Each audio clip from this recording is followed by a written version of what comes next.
music is that, and what smells in here, and what time is it? In answer to your questions, that music is the match game theme, the smell is your upper lip, and it's Podblast time, baby! Ha ha ha!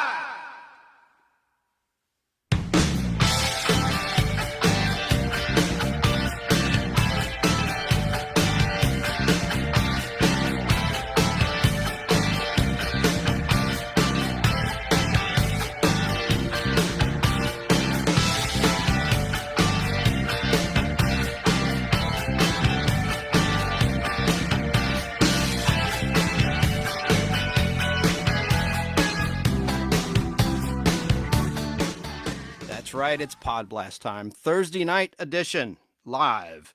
Have a special guest who's going to call in later in about half an hour. He's been on the Podblast before. He's an Emmy Award-winning Hollywood animator. He drew cartoons for a living. He's retired now, but he's a hell of a guy, and he had a rather remarkable medical procedure that he underwent recently that he's going to talk about. That's James Tim Walker.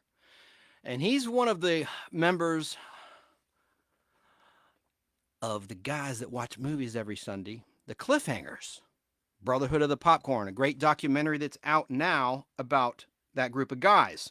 But James Tim Walker will be calling in. I've got some news, some big news in pop culture land, good and bad.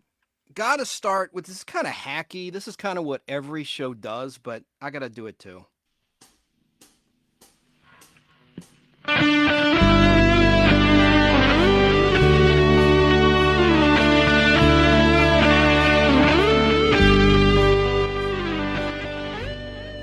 Yeah.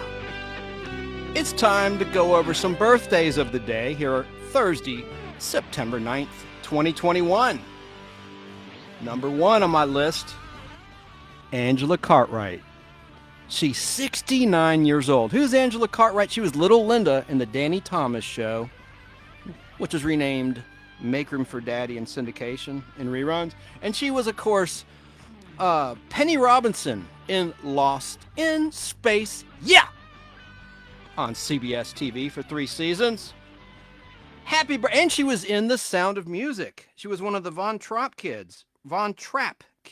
And I have a little interview with Angela I want to play right about now. And she was born in England, by the way. Did you know that? She was born in England. She's 5 feet 5 inches tall. And they have a new book coming out. Here, let's listen to her, Angela Cartwright, being interviewed. But your showbiz career started when you were just 3 years old. Is that right?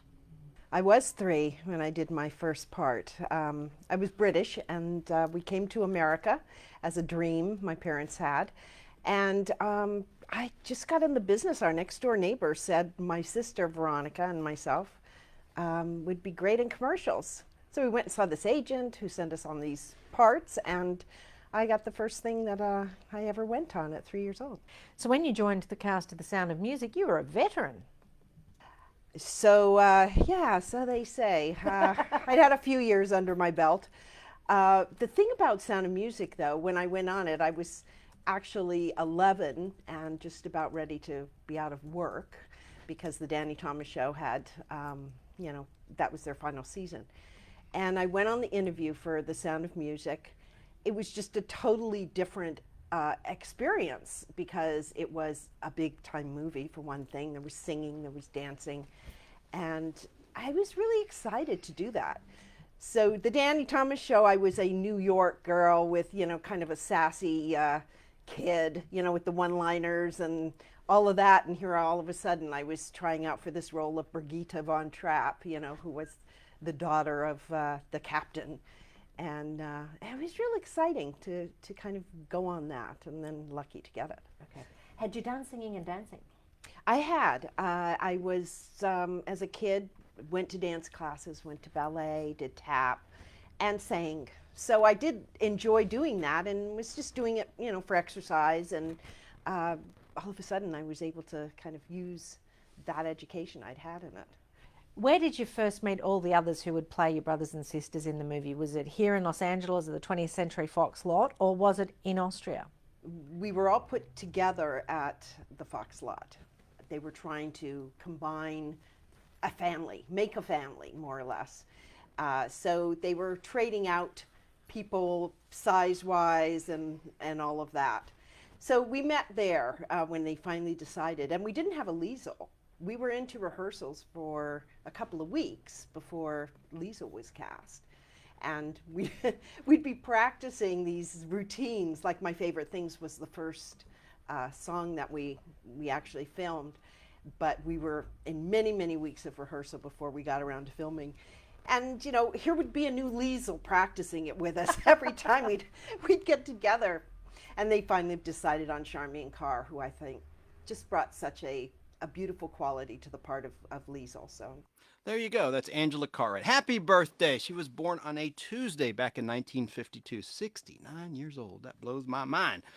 Now, the next birthday on the list. Wow, this is someone that we've all grown up with. Even a vegan knows who this cat is.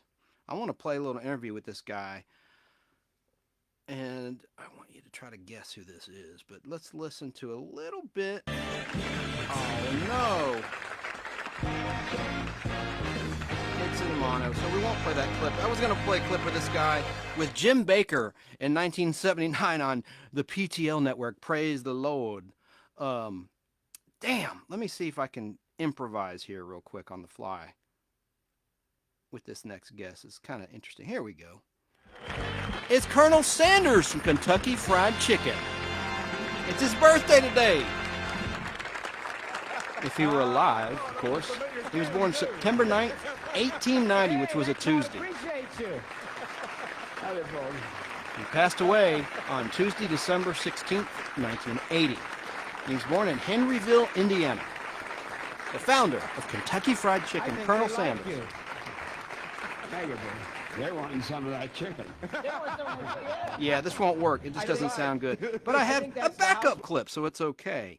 Oh, damn, that was a good interview, too. Here is Colonel Sanders in 1971. And this is very brief. I think it's only a minute long. I love children. They're about the sweetest thing. Back it up. Here we go. I love children. They're about the sweetest thing. It's about the only thing in the world we got to live for. That's what we put in our daily life for. And we've got a lot of responsibility is to try to leave the world better than we found it for the children as they grow up, don't you? You have no generation gap, do you? I hope there's no generation gap. No, sir, I love them from the cradle plumb to the old folks when they get up about my age. Colonel Sanders, did your chicken make you a wealthy man? Well, fairly. After I started franchise. See, I started franchising when I was 66 years old. Now, that's an advantage again. Don't quit because you're 65, because you can do something quite worthwhile after that. So I sold out after 7.5 years of this franchise business. I sold out for $2 million. Not a lot of money. I see in the paper yesterday the same company that I sold for $2 million sold for $240 million yesterday. You feel you got left out? I'm left out. That's right. I don't want nobody writing me for any money because I didn't get any of that. But with $2 million, that's enough to keep an old person in the family. Old person, my foot. How old are you? Well, I'll be 81 my next birthday now. I suspect you're coming up with something new.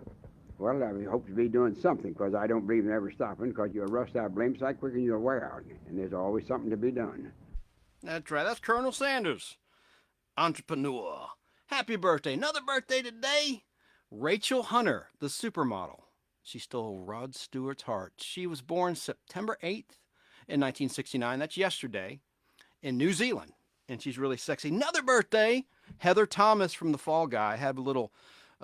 when I was going through puberty, I had the poster of her in that hot pink bikini, and she was in the movie Zapped as well. So happy belated birthday to Heather Thomas, who was, I think, the best-looking starlet of the 80s on television. I think she was better than Heather Locklear, who was on T.J. Hooker. Heather Thomas was much, much finer, in my opinion. Had a better body. Let's see here. Oh, guess who's 55 today? Double nickels. Adam Sandler. I don't have a clip of him.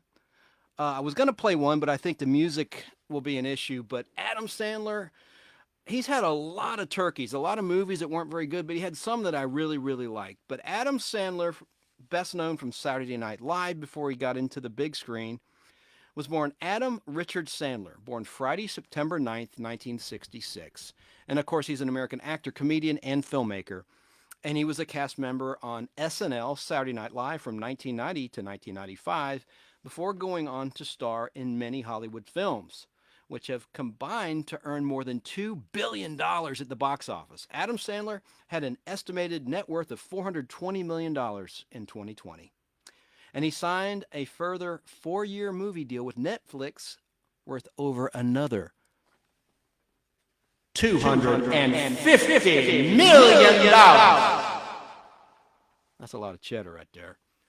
Now, some of Sandler's comedic roles include Billy Madison, Happy Gilmore with the great Bob Barker, The Waterboy in 1998. That was one of my favorite movies he ever did. That was a while ago, but what? You can do it! That was a good, funny movie. The Wedding Singer was decent. Big Daddy in 1999, Mr. Deeds in 2002, 50 First Dates in 2004, The Longest Yard remake of 2005, Click in 2006, Grown Ups 2010, Just Go With It 2011, Grown Ups 2 in 2013, Blended in 2014. That was filmed in the Atlanta, Georgia area.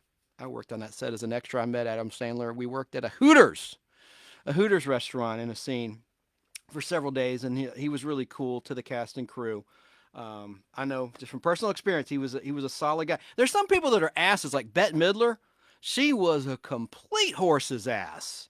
I can't say enough bad things about Bette Midler, but we're going to stay positive and stay focused. Oh, and also, Joy Behar was a real witch on the set of a Fairley Brothers comedy. Oh my gosh, she held up the entire production, the directors, the cast, the crew, everybody, because she was concerned about security in the North Druid Hills area. We were at like an Orthodox church, a Greek Orthodox church, and she was just a real horse's ass, and she stayed in makeup I mean, she held everything up for at least an hour. It was ridiculous. But gotta stay positive. I'm smiling, staying positive, happy, and happy. Um, now, some of Adam Sandler's films, mainly the comedic films like Jack and Jill in 2011, never saw it, never heard of it, have been widely panned by critics. Don't care what critics say generally. I care about what my colleagues say and my friends, but when it comes to critics, generally they're the most uncreative people on the planet. So I don't value their opinion at all. I've said this before. Look at the late great, I say that loosely, but he was all right guy by all accounts. But Roger Ebert, the only thing he wrote was Beyond the Valley of the Dolls, and that was a complete and utter turkey. It was a piece of crap movie that he did. So I just don't respect movie critics. I mean, how lazy can you be? I'd love to have that job, mind you, to be paid to sit on your ass and watch movies. That would just be actually a dream job. But I just don't put much stock in what critics say. Or other directors for that fact, like Martin Scorsese. You know, I admire their artistry, but I don't care what they think about other movies. I just don't. I'll just watch what they've got and admire their work. But let's see. Adam Sandler also voiced Dracula in the first 3 films of Hotel Transylvania franchise from 2012 to 2018. Yeah. So you know the movies, Adam Sandler. Now, I do have. Let's see. Is that the last birthday I've got? I do have some sad news. There was someone who passed away who did live a really long life, and he's not terribly well known, but I liked him, so I'm going to mention him. Michael Constantine passed away, and he passed away August 31st, 2021, but the family didn't make it public until recently. And a lot of people will recognize him from a long-running TV show that aired the same night as The Brady Bunch back in the day, and Love American Style that I featured a lot on the Podblast. Let me play some music. This might jog some memories. This was a long role he had for 5 seasons. Let's listen to some music by Jerry Goldsmith, of all people.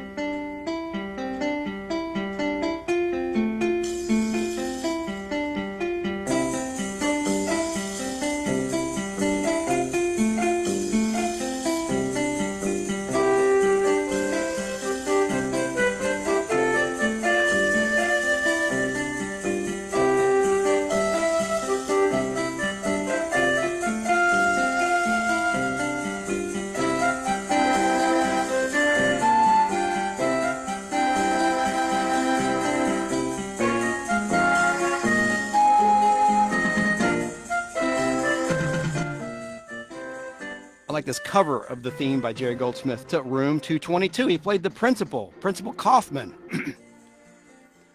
And he was Greek. I can't even pronounce his Greek name. He was born Gus Efstrachio. I don't know how you say that.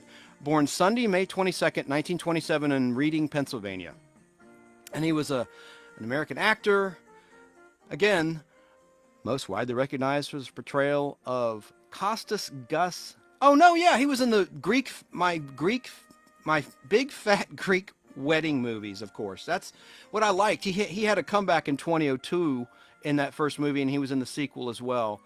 But he did earn a Primetime Emmy Award for Room 222. That's why I'm playing this music. In 1970, I'll play a quick clip. It's under a minute long of his acceptance speech. I know a lot of people don't care about Emmy Awards and that sort of thing, and I dig it, but I kind of do because I studied art. That's just me. And I want to play a clip. And of all people, this is Barbara Bain introducing Michael Constantine. And he's had some notable roles I'll quickly mention that were on television. But let me play a clip where he accepts his Emmy Award for Room 222. And this is Barbara Bain from Mission Impossible and Space 1999. In Los Angeles, Michael Constantine. He's got this big bushy beard. He usually was clean shaven on television and in movies, but he's got this. He looks like Fidel Castro or something.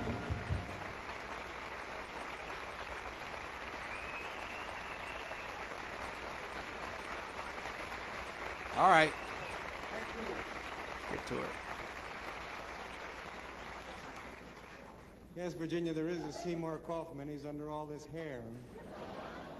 Probably have to shave it off before we go back to work. The dress code for high school principals on television is very strict. I want to thank Jim Brooks, who created Room 222. Oh, God. A smattering of applause. I just forgot my producer's name.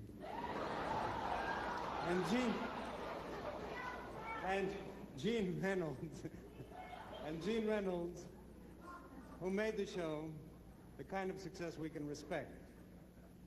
And I want to thank my daughter Thea, who taught me a lot about love, which is how you do this and everything else. Thank you.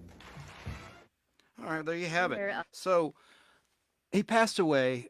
94 is a good long life. That's a pretty damn good run. But just some more notes about him. I liked him because he was in the second to last episode of The Fugitive in the two-parter. I talk about it ad nauseum on the Nostalgic Podblast. I'm Chance Bartels, by the way. I forgot to introduce myself to anyone that might be new listening. But he played a real kind of a scumbag in The Fugitive, and he was in a black and white episode opposite Jack Klugman, and he had a funny line in that. He played a guy trying to scam an insurance company for money out of a trucking company. And one of his lines was, "Don't cut your fingers scraping for dimes." I guess you had to see it. It was just a funny line delivery, and you heard his voice right there. And he was in old shows like The Invaders, also for Quinn Martin Productions. And about his awards, okay, I told you, you just heard that clip of him winning an Emmy for his role as Principal Seymour Kaufman on Room 222. And he was recognized again by the Emmy Awards as well as the Golden Globe Awards the following year after Room 222 ended, after season 5. He played Night Court Magistrate Matthew J. Sirota on the 1976 sitcom Sirota's Court. I've never heard of it, receiving his second Golden Globe nomination. Constantine reprised his role as Gus in My Big Fat Greek Wedding 2 in 2016. And he was in, God, this is going to bore you all to tears, but I don't care because, I mean, I like it, and hopefully you can find this on YouTube, but he was in an awesome season 2 episode of The Fall Guy, playing a good guy, where I think he's in Kentucky. It was set in Kentucky, I can't talk, and it's called 100 Miles a Gallon. Eric Stoltz is in it, and he's inadvertently running cocaine for a character, a drug dealer played by an actor named Andrew Prine, who people may know from The Miracle Worker. He played the older brother of Patty Duke in The Miracle Worker, the movie. But Andrew Prine's been in a ton of shows. He played Ray Kimball in The Fugitive. But Andrew Prine in The Fall Guy played a cocaine dealer. And they were using kids, teenagers that had muscle cars to run what the kids think is moonshine. But inside, there's a special metallic chamber in each of the batches of moonshine with the cocaine in it. And I have that one on film, and he was in that episode. And it's on YouTube. Look up 100 Miles a Gallon. And this was 2 years before Eric Stoltz played Marty McFly in Back to the Future. That's right. Did you know that? Before they recast Marty McFly in Back to the Future, of course, Michael J. Fox, it was Eric Stoltz. And there's a lot of clips on YouTube you can find. A lot of people that are geeks like me know this. It's not new news to you. But there's all these clips that were shot. I don't know why he was replaced. Maybe someone could let me know. Maybe after my interview with James Tim Walker, the artist from Hollywood, California. Maybe Barry knows. I don't know why he was replaced. If it was attitude or if it was money or just maybe the chemistry wasn't right between him and the other actors. I don't know. But Eric Stoltz, who of course went on to be in The Mask, not The Mask with Jim Carrey, but The Mask where he played terribly deformed child. Cher played his mom, had a deformed face. And the great Sam Elliott played his dad in that movie, The Mask. But Eric Stoltz, of course, Pulp Fiction. He had a great part in Pulp Fiction in 1994. But I digress. So Michael Constantine passed away. Rest in peace. Another birthday today in heaven, Otis Redding. He's a fellow Georgian. I'm in Atlanta, Georgia, as I am with you live now. And of course, his big hit was Sitting on the Dock of the Bay. And he was born Tuesday, September 9th, 1941, in Dawson, Georgia.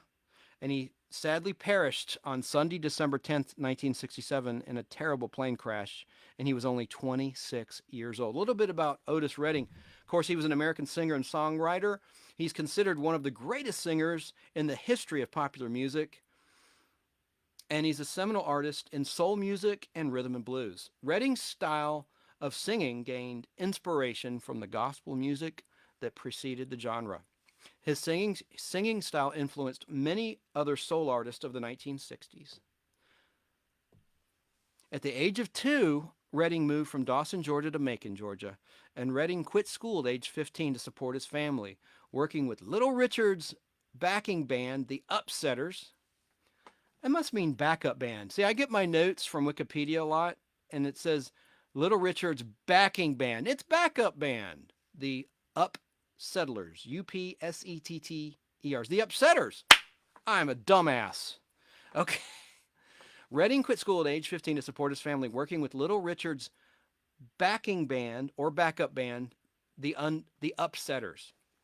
And by performing in talent shows at the historic Douglas Theater in Macon, Georgia.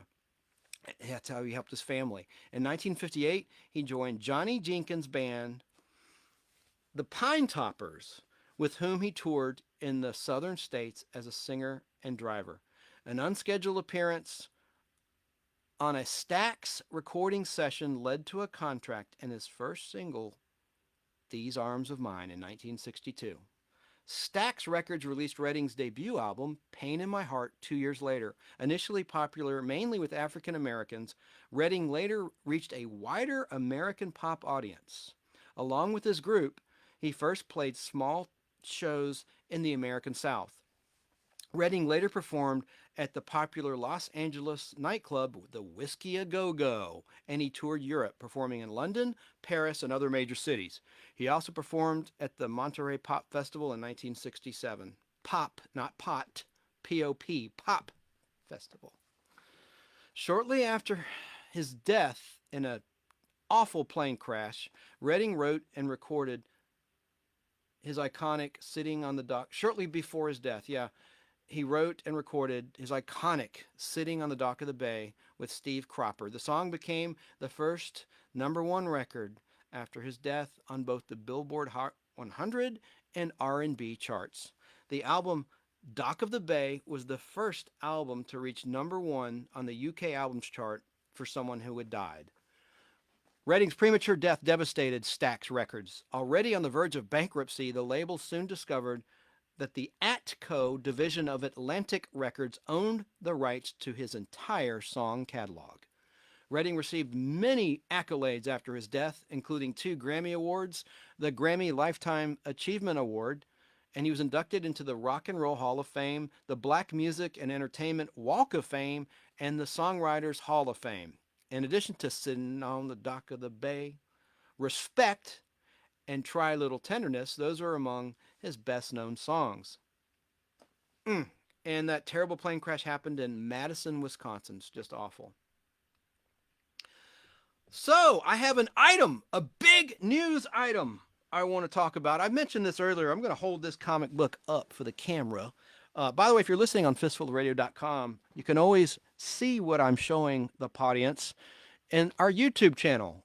My YouTube channel, The Nostalgic with a C Podblast, or live in the Nostalgic Podblast Facebook group. And you don't have to answer any questions to join. But there was a big auction that ended today for a comic book that's the first appearance of the Amazing Spider-Man that was released way back in May 1962. The comic is called Amazing Fantasy 15, and it had a couple of stories in it. And the last time that we checked in on it, the bidding was up to $2,350,000 for just the one comic book. Now, what's before the cameras is a reprint. I couldn't show you the original. Even if I had it on my person, I wouldn't show you because I don't want to be robbed or have my ass beat for this comic book. But I am going to reveal what the final bid was, and it was a record breaker. It's pretty amazing. So let me see if I can get this for you. Here we go. This is amazing. Amazing. It's an amazing price. Amazing Fantasy 15 sold for $3,600,000 American dollar bills. Can you believe that? Can you imagine having that kind of comic? That's big money. Oh my God. I'll say it again. $3,600,000.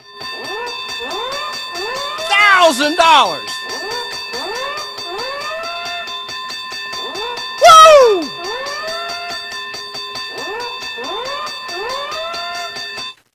And it beat out Action Comics #1 from 1938, which was the first appearance of Superman. So that's a record breaker. And being a Marvel guy, I'm glad that Marvel took the crown from DC. Again, 3 million. God, I can't believe it. It beat the record, which previously was, as of April 2021, $3,250,000. So this is $3,600,000. Oh my God. Over $3.5 million.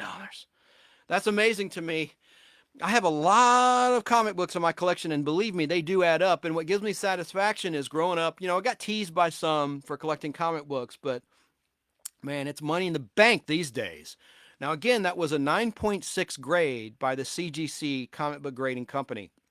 So what that means is the comic book is encased in plastic. Gosh, dang it. I just dropped something.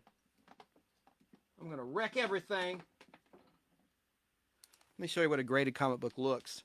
If you're listening, it's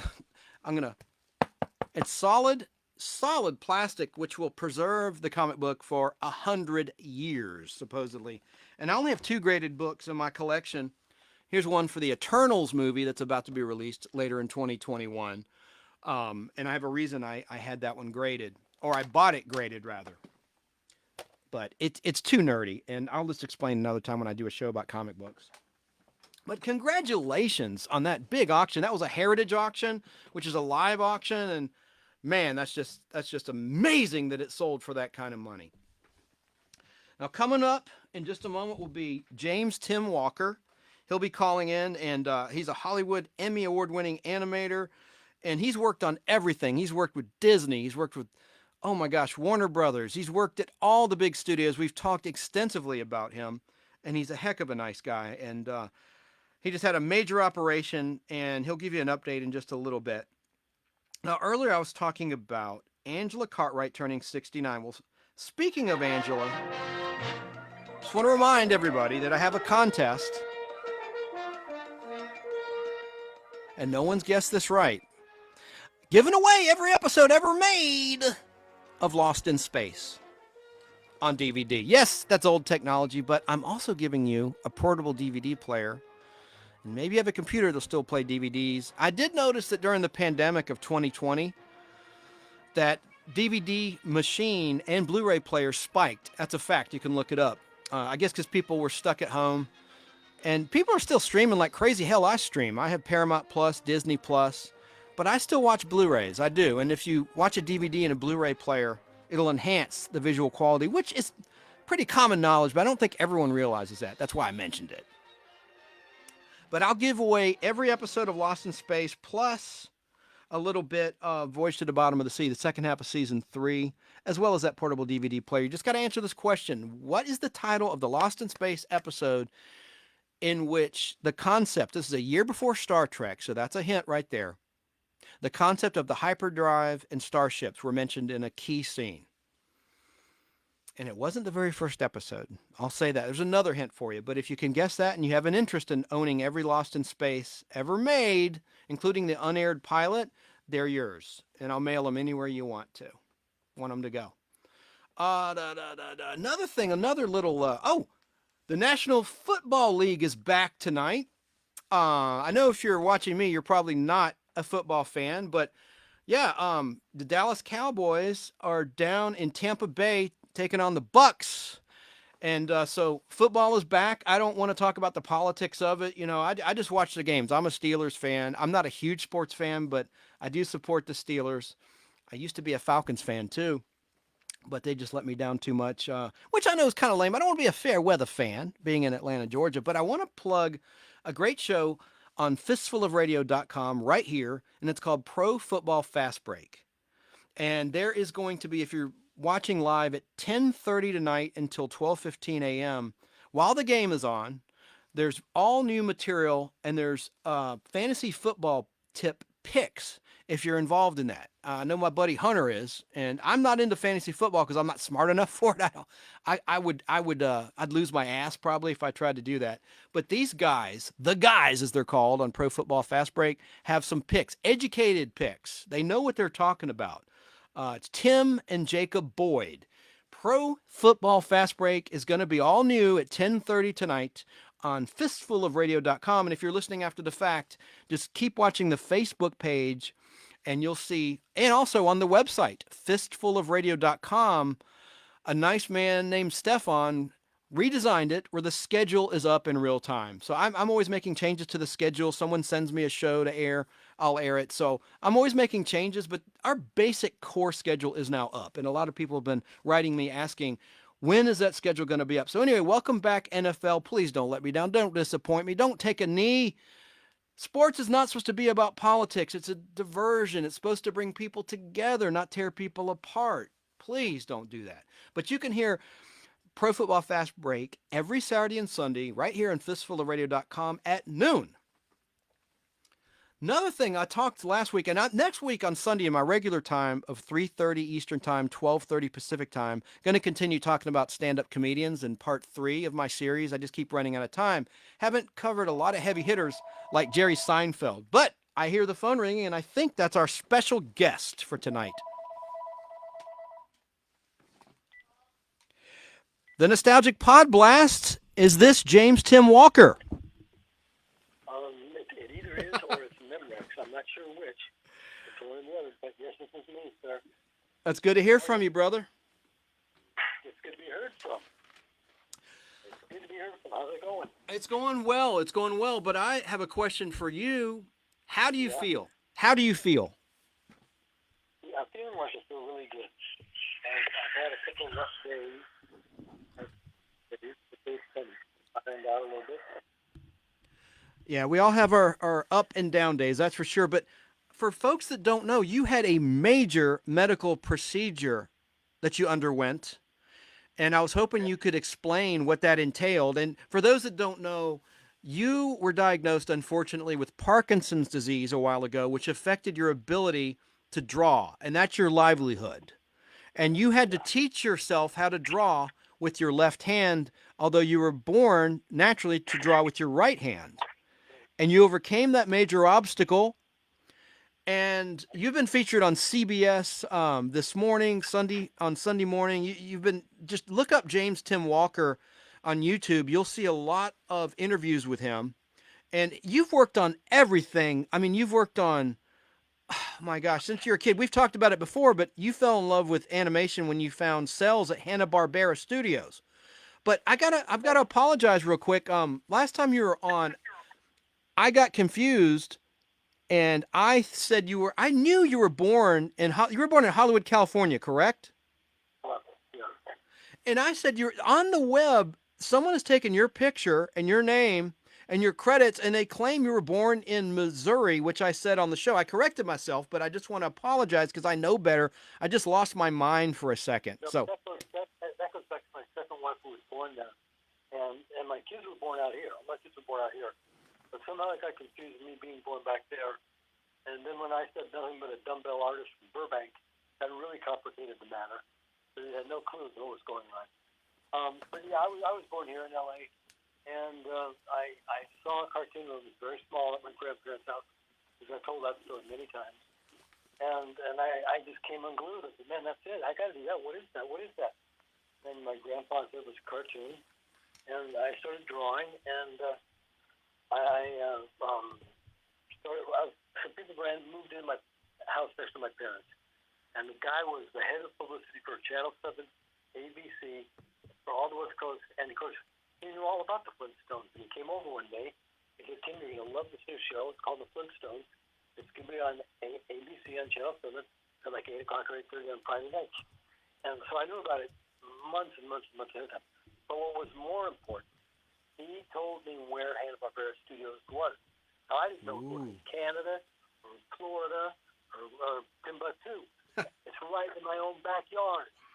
So I got a map, and I looked at the map, and I thought I could ride my bicycle from St. Charles Grade School down Langston Boulevard and go west, go east on Hollywood Way West, and about 3 blocks up was the old Hanna-Barbera Studios. So I had some cells in my desk one day, and I met a kid that came from New York, who had just moved here from New York. And he was new, and he was kind of shy, and I showed him the cells, and of course, he came unglued when he saw these cells. "Where did you get that?" "Well, I got to have some of that. I got to have that."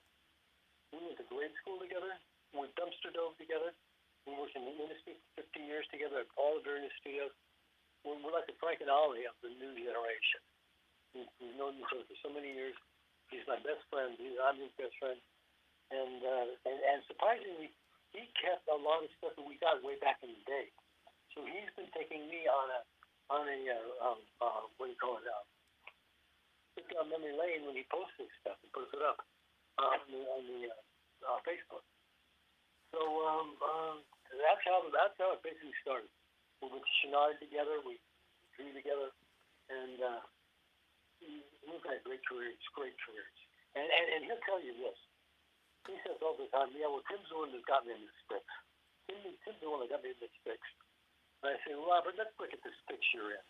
You've got 7 Emmy Awards sitting on your desk at home. I have 1. You have high 6 figures that you've made every year in and year out for years. You have a nice house. You have 2 beautiful daughters who are so pretty. It's amazing. And this was the problem I gave you? How'd that happen?" I immediately got a headache and had to lie down for a hotel on my head. Wow. Well, I mean, you work with Ralph Bakshi. I mean, you've done it all, man. You've worked on so many Fire and Ice. Did you work on that? Someone had posted a movie poster of that in my group. Okay. Well, you know that film, the designer of that film is the great fantasy illustrator Frank Frazetta. Oh, yes. Best of the best. Yes. I even heard of him when they were working on that. His wife would take every scrap of paper that he would throw away and file it in and put it in a locked cabinet so nobody could take anything. That's how close it is. And now I hear that all heck is broken with the Frazetta Museum. All the kids are selling the paintings for millions and millions of dollars to Heritage or something like that. Anyway, another story, another time. But no, I was on Heavy Traffic, which was the second one he did right after Fritz. And that one was real neat because that was kind of a biography of Ralph. And then I was on Coon Skin, which became Street Fight. I was on Hey Good Looking. I had about a 4-year run there, which was great. Really nice. Mm-hmm. Cool. And there was a lot of great animators. Spence was there. There was a great animator on Tom and Jerry. Manny Perez was a great animator on Looney Tunes. Virgil Ross was a great animator on Looney Tunes. Andy Calloway was a great Disney animator. This guy was a hell of an animator. Jesus. You've worked with them all. That's amazing. So what was the medical procedure, and who did someone contact you about this procedure? How did this come about? Yep. You know, my neurologist has told me about this. It's called a deep brain stimulant procedure. And what they do is they drill 2 small holes into your brain, and there's no nervous system in the brain. The brain doesn't feel anything. So they drill those 2 holes into your brain. They take 2 electrodes and they put them into your brain, and they attach them to a battery pack like a pacemaker. And what that does is that will stimulate my nervous system electronically, where yours and your guests are stimulated naturally because you continue to make the chemicals that make that process happen in your brain. And my brain no longer makes those chemicals. So they had to figure out a way how to do that. And someone, I guess, came up with this procedure. It's been around a good 45 years. And so about 6 months ago, my doctor started talking about it. I didn't pay much attention to it. But then one day, out of the blue, Stanford Hospital, neurology called up. Said, we want to talk to you. Because she had told them about my artwork, my painting, and stuff like that, how I had not given up when I was diagnosed. And so she showed them one of my books, and they said, well, we want to talk to you. So they did a Zoom interview with them. And we talked and we went to the paces and stuff, and I showed them some artwork, and they enjoyed it. Then they got a hold of me again about 6 weeks later, I guess it was. And then when my wife and I had come up and to see them on site at the neurology hospital and go through some paces and stuff. So I went up there and I stopped taking my meds about 2 days before I got there. So they wanted to see me off the meds and they wanted to see me on the meds. So I was off the meds and they put me through some tests and stuff. And then they gave me the meds and they put me through the same test. And they said, well, you see how good you did on the meds and all that? Well, you do excellent on the deep brain because everybody that's done it is excellent on the deep brain. So, and then they looked at my artwork, and they came unglued. So the artwork, they just came unglued. And then they found out I had done it with my left hand. I thought they knew that, but they didn't. And as I taught myself to draw left-handed, they were even more impressed. So they said, we're going to get the video department of Stanford, whatever, to come and videotape this procedure because we want you to draw while you're under the and go to the whatever before the operation's going on. And so they asked me to do that. They woke me up and they put a pencil in my hand and they said draw so and so. And it was really just swirls and circles and things. Very simple.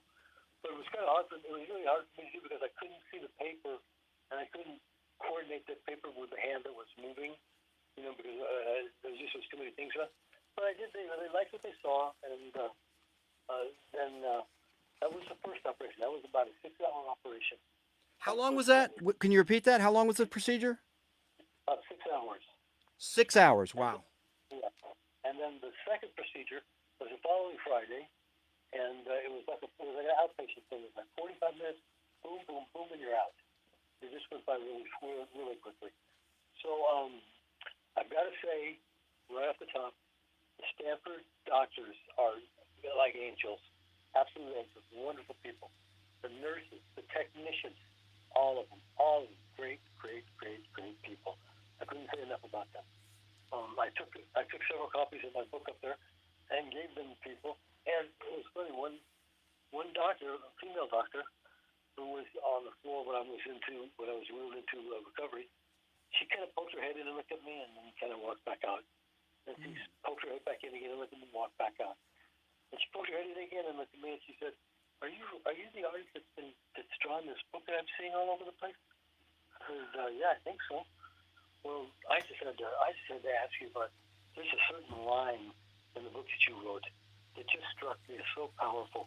And the line was, striving for a God conscience. And she saw that and she just, it was to, one of my paintings that I put it on, to kind of explain what was going on in the painting. And she just came unglued with that line. I said, well, gosh, if you've got to unglued that, you need to take that book that's right over there on the couch. Oh, I couldn't do that. I can't take that book. What do you mean you can't take that book? You have to take it right down while I insist. Oh. And she finally, after pursuing her a few times, she took it. And I was so happy she did because I ran out of them sooner, a little bit after that. But I'm going back up. I'm going back up this coming Wednesday. And I have another appointment on Thursday at 11:30. And it's primarily to see that there hasn't been any infection or anything. So once I check out for that, that's okay. I believe they'll start fine-tuning the device. But I think they told me, or they told my wife, it takes 6 to 9 months, I think, to get it tuned in to work exactly for you, where you're at. Everybody's different. So it's not like a thing you can do for everybody. You fine-tune it individually. So. And they've had 70 to 80% success rate on this procedure.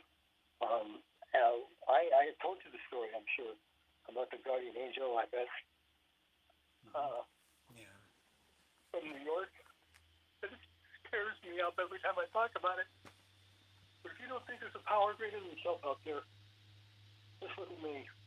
Just look at me and other people. This guy comes to our meeting, a Zoom meeting.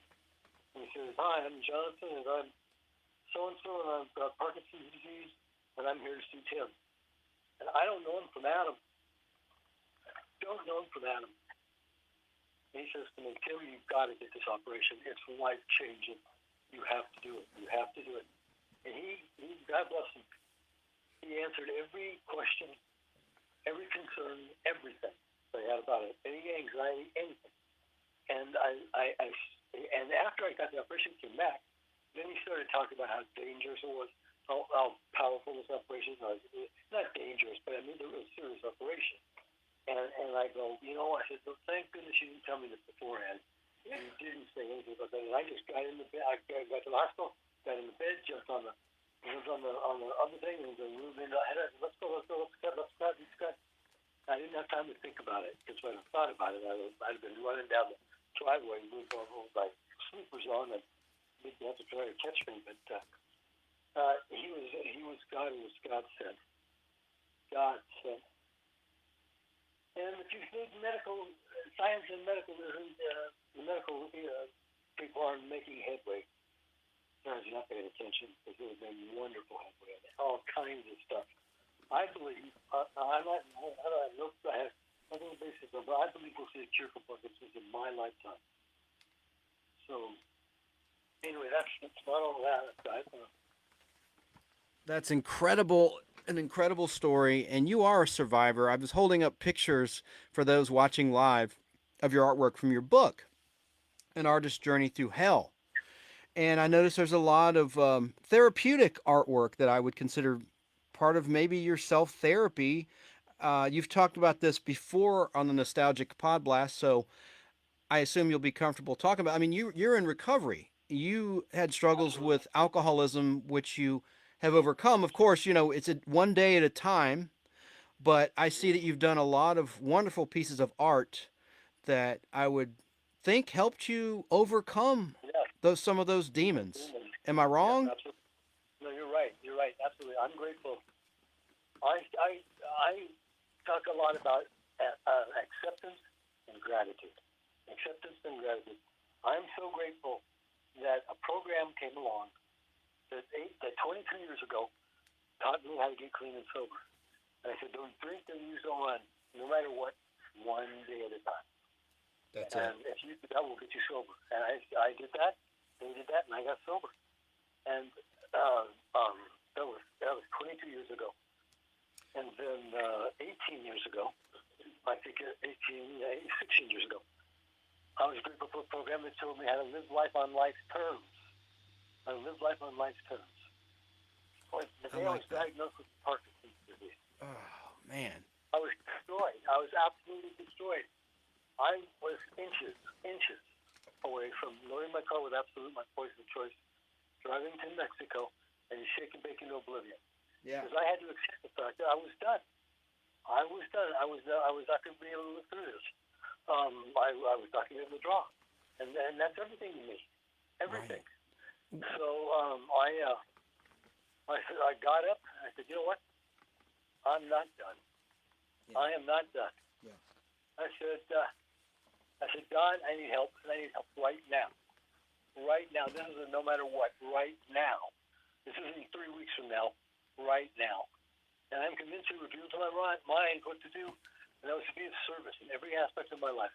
Home, work, on the street, wherever I had to be of service to somebody, to help somebody. And, by the way, you have the left hand.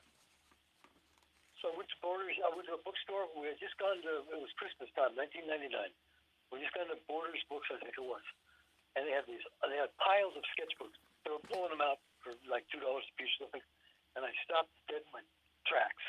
And I looked at all these sketchbooks and I thought, Tim, you miserable so-and-so. You haven't drawn anything worth a damn in 12 years. Because I've been directing so much stuff. Directing, that's where we fill out the exposure sheets. You tell them how much time it takes to do every scene and everything. But I stopped drawing. I said, why are you in animation? Because you love to draw. And I grabbed sketchbooks, and I would grab the sketchbooks, and I would take them to my morning meeting.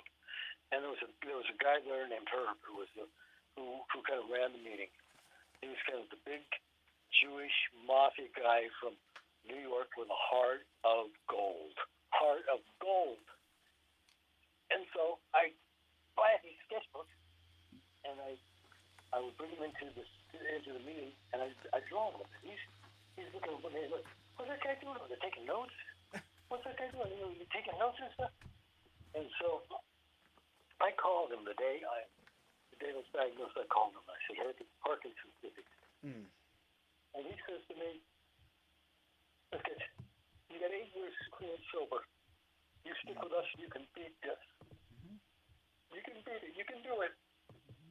And so I stuck with him. And then so he used to come to the meeting and see me on these sketchbooks. And he'd go, what's that guy doing? I'm thinking, look, what's this guy doing? He'd come over and look at me. What the hell is that? That's Bugs Bunny. What the hell are you doing, Bugs Bunny? Oh, what's that? Oh, what's that cartoon? You like the cartoon pictures? You know those cartoon pictures where I'm a fun Bugs Bunny? Yeah. And he goes, oh my God, I don't believe it. And his daughter used to tell me when I'd see her at various functions. He was so proud that I did those drawings, and then I came and I was going to do it left-handed. He goes, it's amazing. He never stopped. And he sent me a letter about 4 years later, before he died. A wonderful letter. I wouldn't trade that letter for every dollar in the world. I wouldn't trade it. But anyway, you're not going to tangent here, but yes, I am in recovery, and I am grateful. I'm grateful that recovery has taught me how to be a better person, how to be a person who cares. That's good. Like Stanford, Stanford wants to use my artwork in some way, shape, or form. I'm not sure exactly how, but I said it has to be used for helping people and inspiring people. And if it can be used for that, then you can have all that you want. So that's where we are now. And Tim, if you just Google the word overdose, you'll see all sorts of lost souls that succumb to their demons. You chose wisely that day when you were diagnosed. I mean, God bless you. That's inspirational, sincerely. I don't want to mention names. There's been a lot of people, though, that heroin, I mean, pick your poison, It's sad. It's stolen everybody, and it's terrible. And I'm grateful that my kids aren't into it. I mean, they're living back in Missouri, the meth capital of the world, and they don't do it. They're clean and sober. And I'm grateful for them. Grateful big time for them. Big time. There you go. I know this answer, but for the folks that are meeting you for the first time tonight, when were you diagnosed with Parkinson's? What do you remember the date? I bet. Yeah, the year. What year was it? I think it was 2008. Right? Yeah. Yeah, 2008. Yeah. That's awful. And the day go ahead. The day I told you, I'll tell you this part, and I'll stop with this part. But the day I was diagnosed, I had to come up with my wife. And man, the committee in my head tore me apart. She's got both. She can't be able to handle this. It's way over the top. And because at the same time, I'm coming home to tell her her father died from complications. He caused by Parkinson's disease. How do I tell her? How do I tell her that? How does she do? What do I do? She says, how can I do it? I come home and she's running up to me and she says, I love you no matter what. And how is it not hard to do it? Destroy so many things. It's everything. Power greater than self. Alcoholics Anonymous. And that's program is so she's been gracious to give us the experience that we hope so I can learn how to live my life in one day at a time. One day at a time. I'm grateful for so many things that I have been given that most people don't ever get a chance at. On top of that, I do 50 years in animation. Most people can't get 50 minutes. I get 50 years? Yep. Sheesh. Okay, so you asked me some questions. I'm going to talk now. What a career. And you've overcome all those odds, and you're always adding. I'm honored to be on your Facebook page but on your personal page, because you're always sharing new original art and you're so talented. What a career that you've had. I mean, you could come out of retirement today if you wanted to. Oh yeah, certainly. I mean, you're good to go. Yeah, my phone used to ring all the time, and you know, I had a boss, Howard Schwartz, great guy, great guy. And I'd get mad about something, and I'd go up and say, Howard, I'm gonna quit. And he'd go, yeah. I said, Howard, you know, when I leave your office, before I hit the front door of this building, there'll be 10 messages on my phone coming to call these guys that want me to work for them. I know. And he'd say, you're never going to put me on you, Tim. I said, no, I would never quit you, but I always got to come into my office to let some steam out. But yeah, I had a great, I was the best at what I did in TV animation. And I don't say that out of pride. I say that out of love of industry, love of what I did, love of the guys who taught me. There was a director named Ray Patterson, a great Tom and Jerry animator at MGM, the great Tom and Jerry's in the 40s and 50s. And Ray taught the young guys how to direct animation at Hanna-Barbera. And it got to a point where you had a choice. You had to become a director, or you had to become a storyboard artist. Now, I looked at the storyboards and I thought, man, this is a lot of work. These guys really are really working hard. And I said, I'm going to have Tom Sheets and direct. And Ray used to tell a friend of mine, quite candidly, he'd say, you know, so-and-so, of all the young guys that came through my office that wanted to do this and all that, Tim was the one that really had it on the ball. Tim, I knew he was going to make it. And I heard that many years later after this guy had passed away. Man. That was too much. It was too much. He was a great guy. I mean, there's so many great animators and assistants and directors. Irvin Spence. Irvin Spence was a genius. He was a great Tom and Jerry animator. His name is on Tex Avery cartoons, Tom and Jerry cartoons. He was a real genius. Those are my favorite, and along with Droopy, the Tex Avery Droopy, and that's my favorite. I knew Tex Avery. I knew Tex Avery and Bob Clampett. Wow. I mean, my God, these are huge guys. They're giants. They're giants, and they're immortal, just as you will be one day, thanks to your artwork. Hopefully, a long time from now, but your work will live forever. I mean, unless the sun goes supernova and destroys the planet, which will happen probably 1 billion years from now, but you're immortal, my friend. And you knew Tex Avery? I mean, I can't believe you're calling my Podblast. I'm not worthy. I'm not worthy. Man. Oh, no, you're worthy. I used to go down and see Tex Avery at Cascade Films when he was in the commercial division of Cascade Films, and he was the nicest guy. I'd go down and we'd talk about the old days and stuff. And Bob Clampett was another guy who was a genius. He did the greatest, funniest Warner Brother cartoons. And I'd go down and stop and see him at his Beanie and Cecil office where he was doing Beanie and Cecil. And he'd invite me in, and he'd have a bag lunch there, like a peanut butter and jelly sandwich or a cheese sandwich.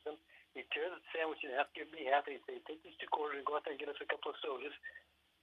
And I'd have lunch with him. And he wanted to know more about what I was doing and talk about what they did in the old days. He was more interested in, what are you up to? What's new with you? Yeah, and all this. They were great, wonderful people. Great, wonderful people. And I'm so grateful that I got a shot to talk to them, to just be able to sit down and break bread with them and talk to them for a few minutes. Sounds like he was the opposite. He was the opposite of a narcissist, from what you just described. Oh, yeah, they both were. Neither one of them were narcissists. Wow. So it was great. I have had a charmed life, let me tell you. Well, there's so many people that are just not making it, in terms of their struggles. I'm not trying to turn this into a meeting here, but I mean, it's very real. I mean, it seems like once a month, every other week, there's some star, there's some musician that's dying because of drugs or alcohol. It's sad. I'm grateful that I have found a program that I can go to, and I can listen, and I can learn how to do things. Do things to stay clean and sober. And I'm grateful for that. I'm grateful that I understand that. I'm grateful that I understand that I've been given a blessing that can hopefully help other people. And because I could just be so selfish and self-centered, I could just be drinking my brains out right now if I wanted to be. And man, that does so much harm to your liver. I mean, like I've got friends that drink very heavily, and I would not want to see their innards. You know, I'm sure that. Oh, man, I'm not preaching here. I'm not preaching. I'm just saying. You know, I'm glad you made a wise choice. And we talked earlier when you were on before about Sergio, who sent you a wonderful original piece of art after you sent him your book. Mad Magazine artist Sergio Aragonés, Gru the Wanderer. He created Gru. Yeah, he's a wonderful cartoonist, a great artist, and besides that, a great man. A great man. And he's kind of a mentor to a lot of us cartoonists out here. He's 80-something now. And we have lunch, all the students Zoom lunch on Fridays. And he's just a great, great guy, a wonderful human being. I grew up on Mad Magazine, so he's one of my favorite cartoonists. Oh, my favorite are Jack Davis.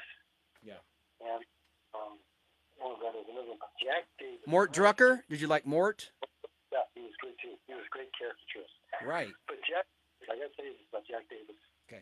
When you look at his pages, there's not one ink line out of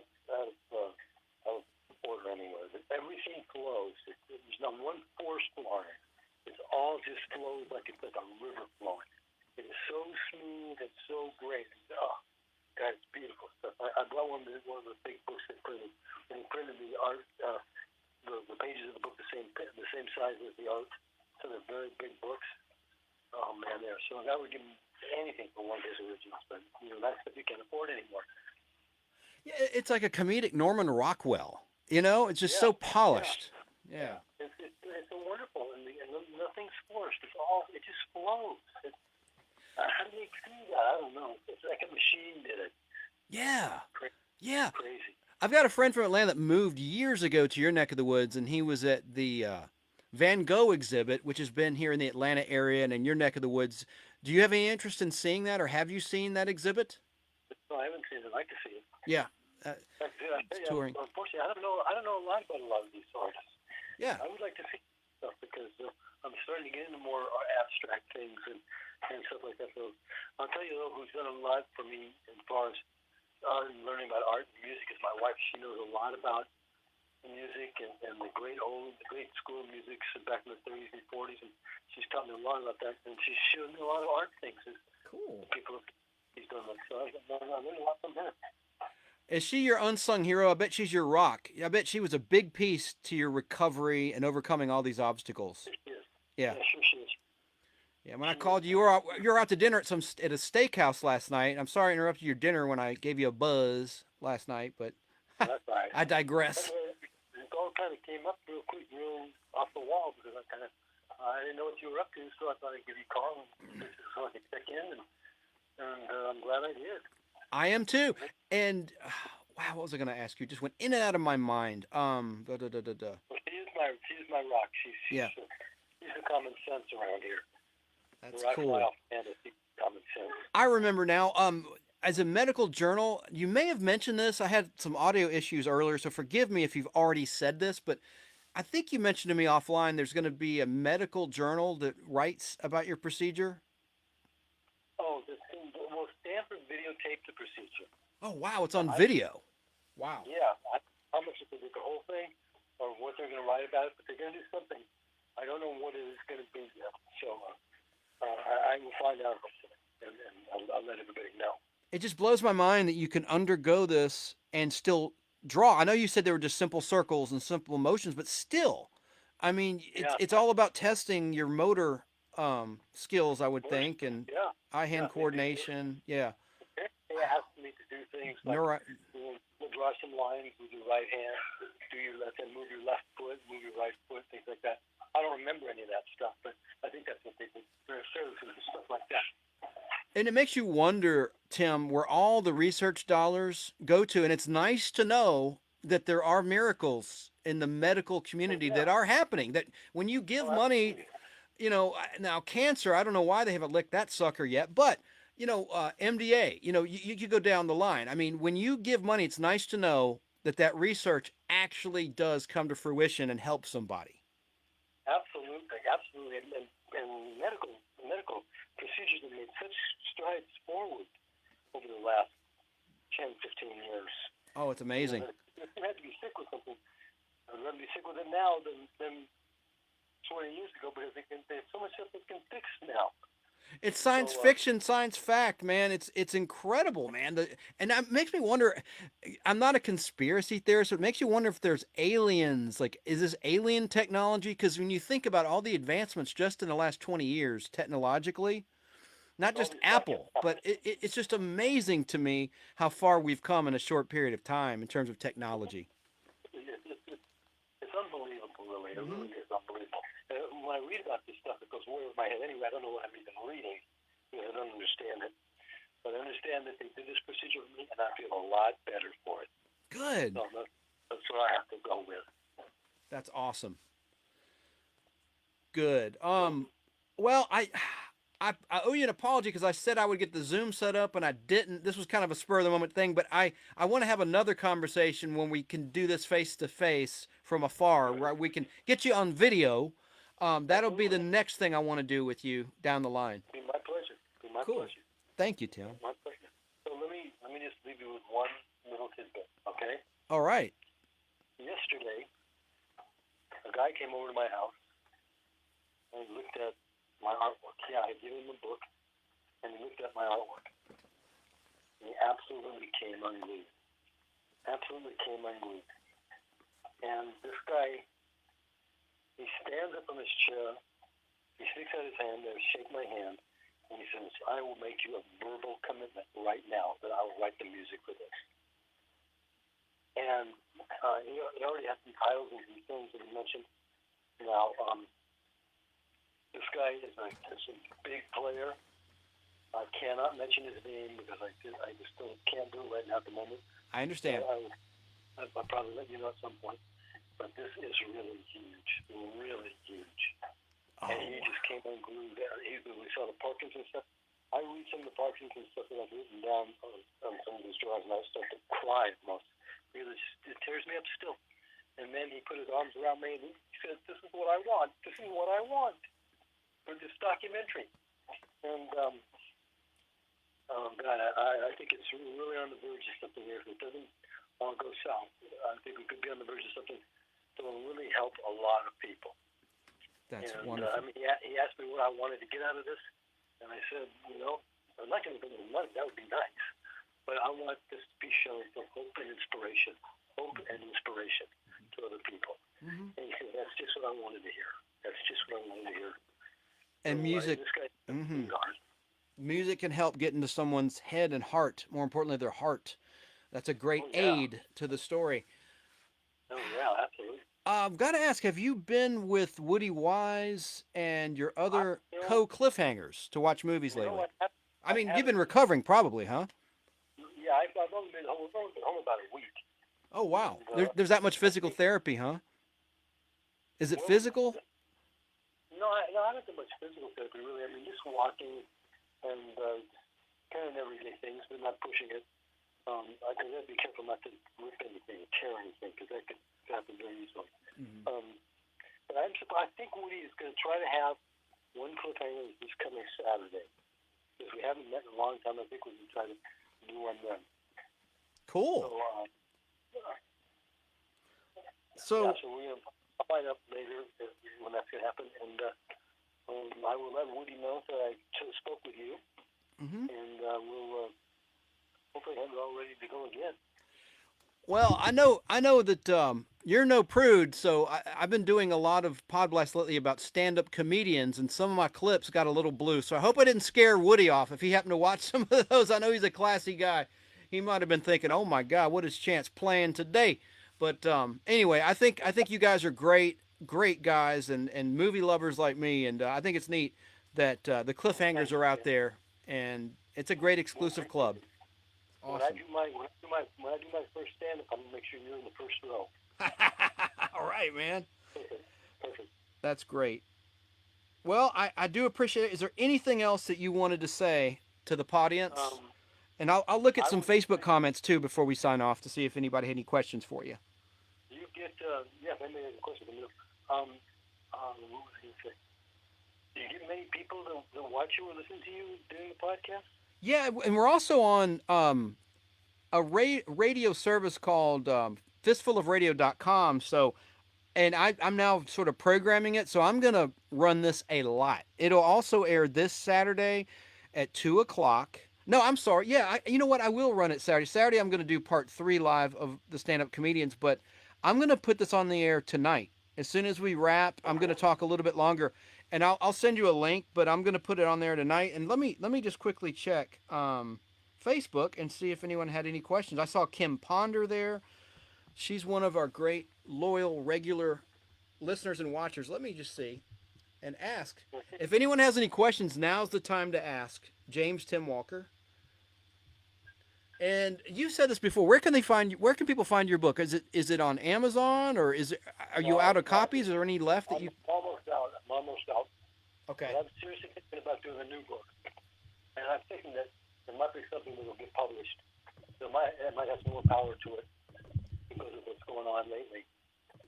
Well, there will be another book down the road, huh? Yeah, there'll be another book. Yeah, there's probably two because I think I want to do one that's got more child friendly in it, without some of the nudes and stuff, and make it more adult one for the adults and the kids one for the kids, so they can both have it. I was going to say one last word to anybody, and if anybody has any questions, that's fine. I'd be happy to say them. Answer them. You never, never, never, never give up ever. Ever. Because it's so simple for me to give up and not have accomplished any of this. And I never would have met the wonderful people I have met all over the world. Yeah. So you just really hold on to what your dream is, and you just don't give up, no matter what happens to you. And I tell my kids that. I tell my kids, go out and get a job and do what you want to do. Do what you love to do. If it's selling cars, selling shoes, being an artist, being a musician, whatever. Do what you love to do, because life is too short. Life is way too short, so you got to enjoy what you do. And I've had 50 years of doing that, and then now all these new years doing this other stuff.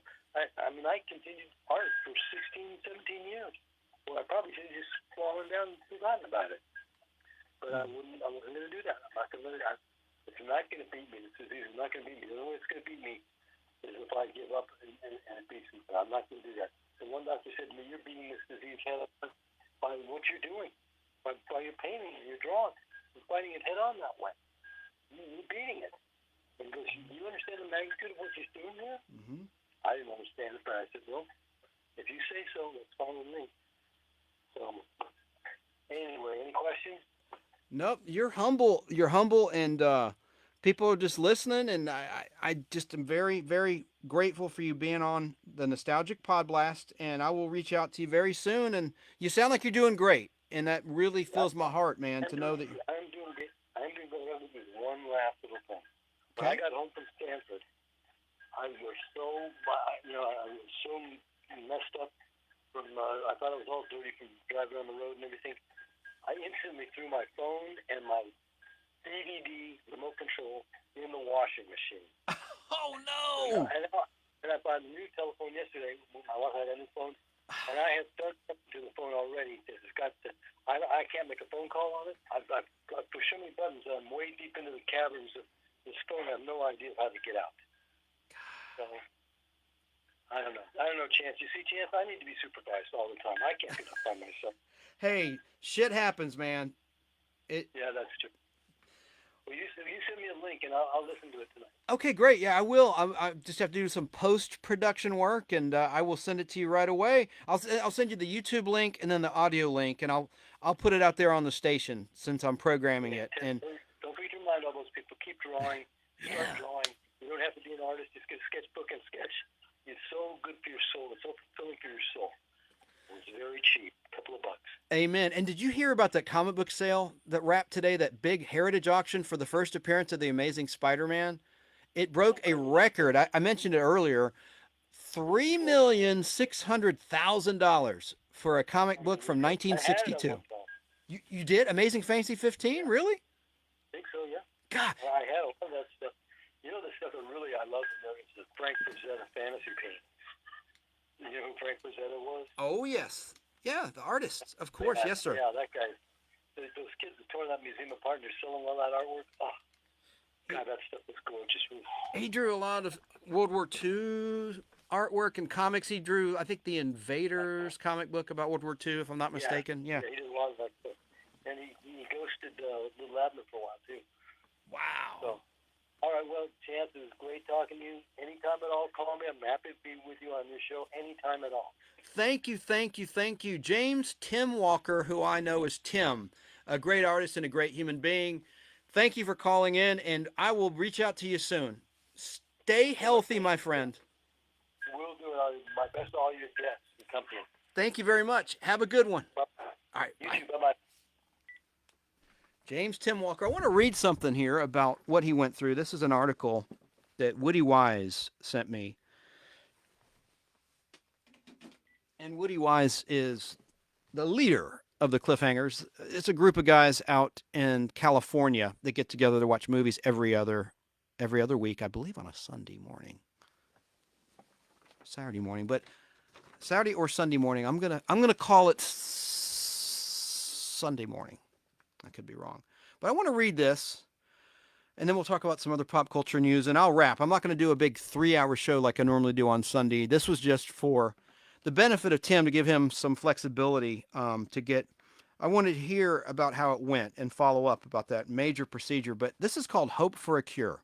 This is about Parkinson's disease. As many as 1 million Americans and up to 10 million people worldwide are currently living with Parkinson's disease, according to the Parkinson's Disease Foundation. Experts say thousands of cases go undetected. But every year in America, some 60,000 people are diagnosed with Parkinson's. In 2007, not 2008, 2007, according to this, James Tim Walker was one of those diagnosed. For someone who made a living with his hands, the news was devastating. A 2-time Emmy Award winner, Walker is a world-renowned animator and animation director, having worked with the Disney Studio, Hanna-Barbera, Filmation, Warner Brothers Animation, and many more. His talents have given us the likes of such characters as Scrooge McDuck, Tom and Jerry, Sylvester and Tweety, the Flintstones, Batman, Superman, and all of the DC superheroes. The Super Friends, for goodness sakes. I grew up on this stuff. He drew it and directed it. Quote, drawing has been my passion since the first cartoon I saw at my grandparents' house when I was 5 years old, says Walker, who grew up in Hollywood, not far from the Hanna-Barbera studio. A few years later, he became a dumpster diver, searching for every bit of animation art film cells that he could find in the studio's trash can so he could practice drawing. It was one of those occasions that Mr. Barbera himself caught young James Tim Walker in the dumpster and yelled, "Get out of that dumpster, you knothead!" Quote, I was 10 years old and I didn't know who he was, Walker laughs. I went on to animate for him later and work for him for years. It was probably in 2006 that I started noticing what I perceived was a weakness on my right arm. I thought it was carpal tunnel syndrome, recalls Walker, who lives in Southern California. My general practitioner said I needed to see a neurologist who diagnosed lateral Parkinson's on my right side. I was devastated. I left that doctor's office thinking, how could this have happened to me? His first instinct was to load, like he said tonight, was to load his vehicle with alcohol, drive to Mexico, and drink himself into oblivion. But as a member of a 12-step program, Walker knew that would be a fatal mistake. Quote, after the diagnosis, I said, God, I can't do this. I cannot live life on life's terms. I'm a proud member of a 12-step group. I've been clean and sober for 17 years. And this is in March of 2016, so you can do the math. In March of 2016, He was sober 17 years. I went to the bookstore, bought a sketchbook, and started teaching myself how to draw with my left hand. I believe God and the program showed me what to do. If that day didn't take me out, I don't know what would. Walker not only learned to draw with his left hand, he wrote a book about his experience titled Drawing from the Left. Then, about 2 years ago, this is in 2016, so 2014 that would be, he started feeling symptoms in his left hand too. Good Lord. Quote, I was at the point where I was shuffling along and you'd have thought I had a stroke, he says. My neurologist told me about surgical deep brain stimulation, or DBS, for Parkinson's. And I went down to UCLA to be evaluated for this. The doctors there put me on different medication, and the second day that I was on it, I was able to run backward. I went back to UCLA, and they told me the medication is doing what the operation would do, and I might not ever need the operation. I'm doing well now. The disease has progressed a little bit, but I don't shake so badly. If you didn't know that I had the disease, you wouldn't know it just by looking at me. Quote, the day I was diagnosed, I had to come home and tell my girlfriend, Susan, who's now my wife, says Walker, recalling one of his toughest days, that her father was dying of Parkinson's at the time, so I didn't think she could handle it. I looked into those beautiful blue eyes and I told her. She said she loved me no matter what. The couple married the following year. I don't get down too often, but when I do, she picks me up, says a grateful Walker. People say to me all the time, you act like nothing's wrong. How are you getting through this? There's only one answer. A power greater than self is carrying me through life. End of story. I believe in my lifetime I'll see a cure for this disease. I might not get the cure, but people coming behind me will.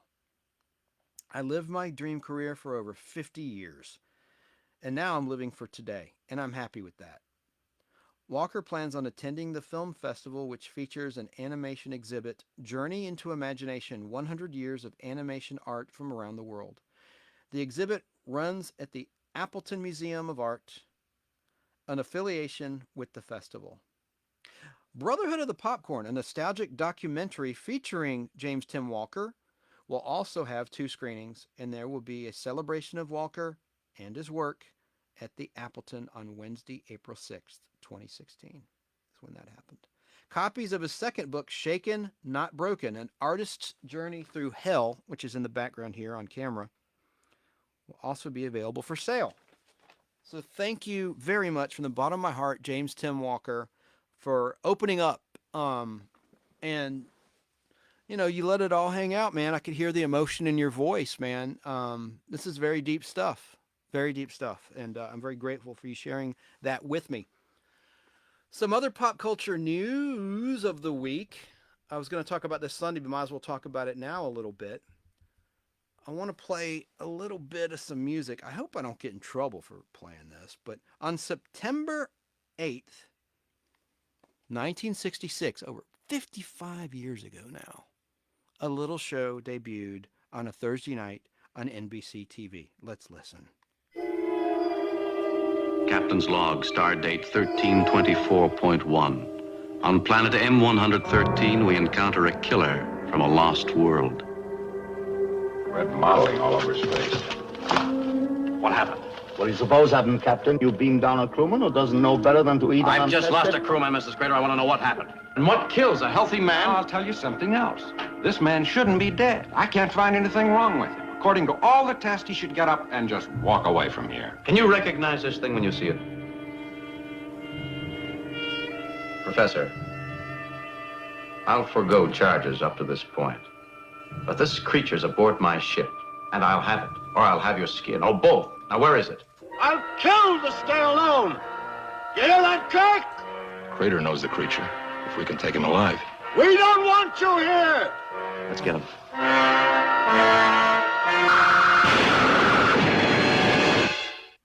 That's the original 1-minute preview trailer for an episode called The Man Trap. That was the 6th episode filmed for Star Trek, and NBC, for some unknown reason, chose that to be the debut episode, which didn't really explain what's going on. It just had a monster in it, and this is after The Outer Limits had aired, and Twilight Zone, and Black and White, and, monsters had kind of come and gone in pop culture land at that time, but they tried to make a run of it. In fact, a lot of the artists from Outer Limits and the assistant director, like Robert H. Justman and some other talents, Hua Chung and some others, who was a makeup guy, and just they went to work on Star Trek after The Outer Limits had ended in 1964 in production schedule. For the last episode aired in 65. Anyway, September 8th, 1966, Star Trek debuted, but the network, again, they should have picked the first episode filmed starring William Shatner as Captain Kirk, because in the very first pilot, Jeffrey Hunter played Captain Christopher Pike. This is before Shatner was even hired. And the network rejected that pilot for being too cerebral. Didn't have enough action. Westerns were big at that time on television in the mid-1960s. So Spock was the only regular character in all of the Star Treks. Leonard Nimoy is Mr. Spock. He survived the axe, because originally they didn't want him as a character. They thought he looked too satanic with the pointed ears and the upswept eyebrows. So the network wanted him gone, but Gene Roddenberry, the creator of Star Trek, who was a veteran, who died in 1991, I might add, he created Star Trek, and he had done a show called The Lieutenant. He was a policeman also, about police life. It was a pretty cool show before Star Trek, but Gene Roddenberry put his foot down and said, no, we're going to have Mr. Spock. We're going to have Leonard Nimoy in my show. And they said, write 3 scripts and film one of them as a second pilot. And that's where William Shatner came into play as Captain James T. Kirk. Do you know what the T stands for? Tiberius. But in the pilot, where No Man's Gone Before, the second pilot, first one with Kirk, it was James P. Kirk. And no one knows what the P stood for, but there was a scene where a bad guy creates a grave for Captain Kirk, whom he's about to battle, and the tombstone says James R. Kirk. Oh my gosh, my brain. What is wrong with my mind?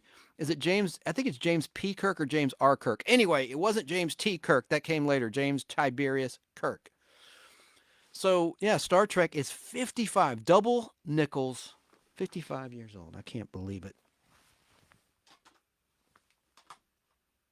Could play some spooky music from that episode with the salt vampire. That Man Trap episode, the 6th episode, had this monster that was literally killing people. It was absorbing the salt out of their blood with these like tentacles, and it had the power of illusion, and it would use people's memories and desires to mask itself behind someone that they loved. And that's how the creature could get close to them, to get those tentacles on their face, which would cause red mottling or red marks on their face after it sucked all of the sodium out of their body, thus killing the victim. Let me see if I can find, just because I'm a music dork, and play some of the original music. This might get me in some trouble. Let me see.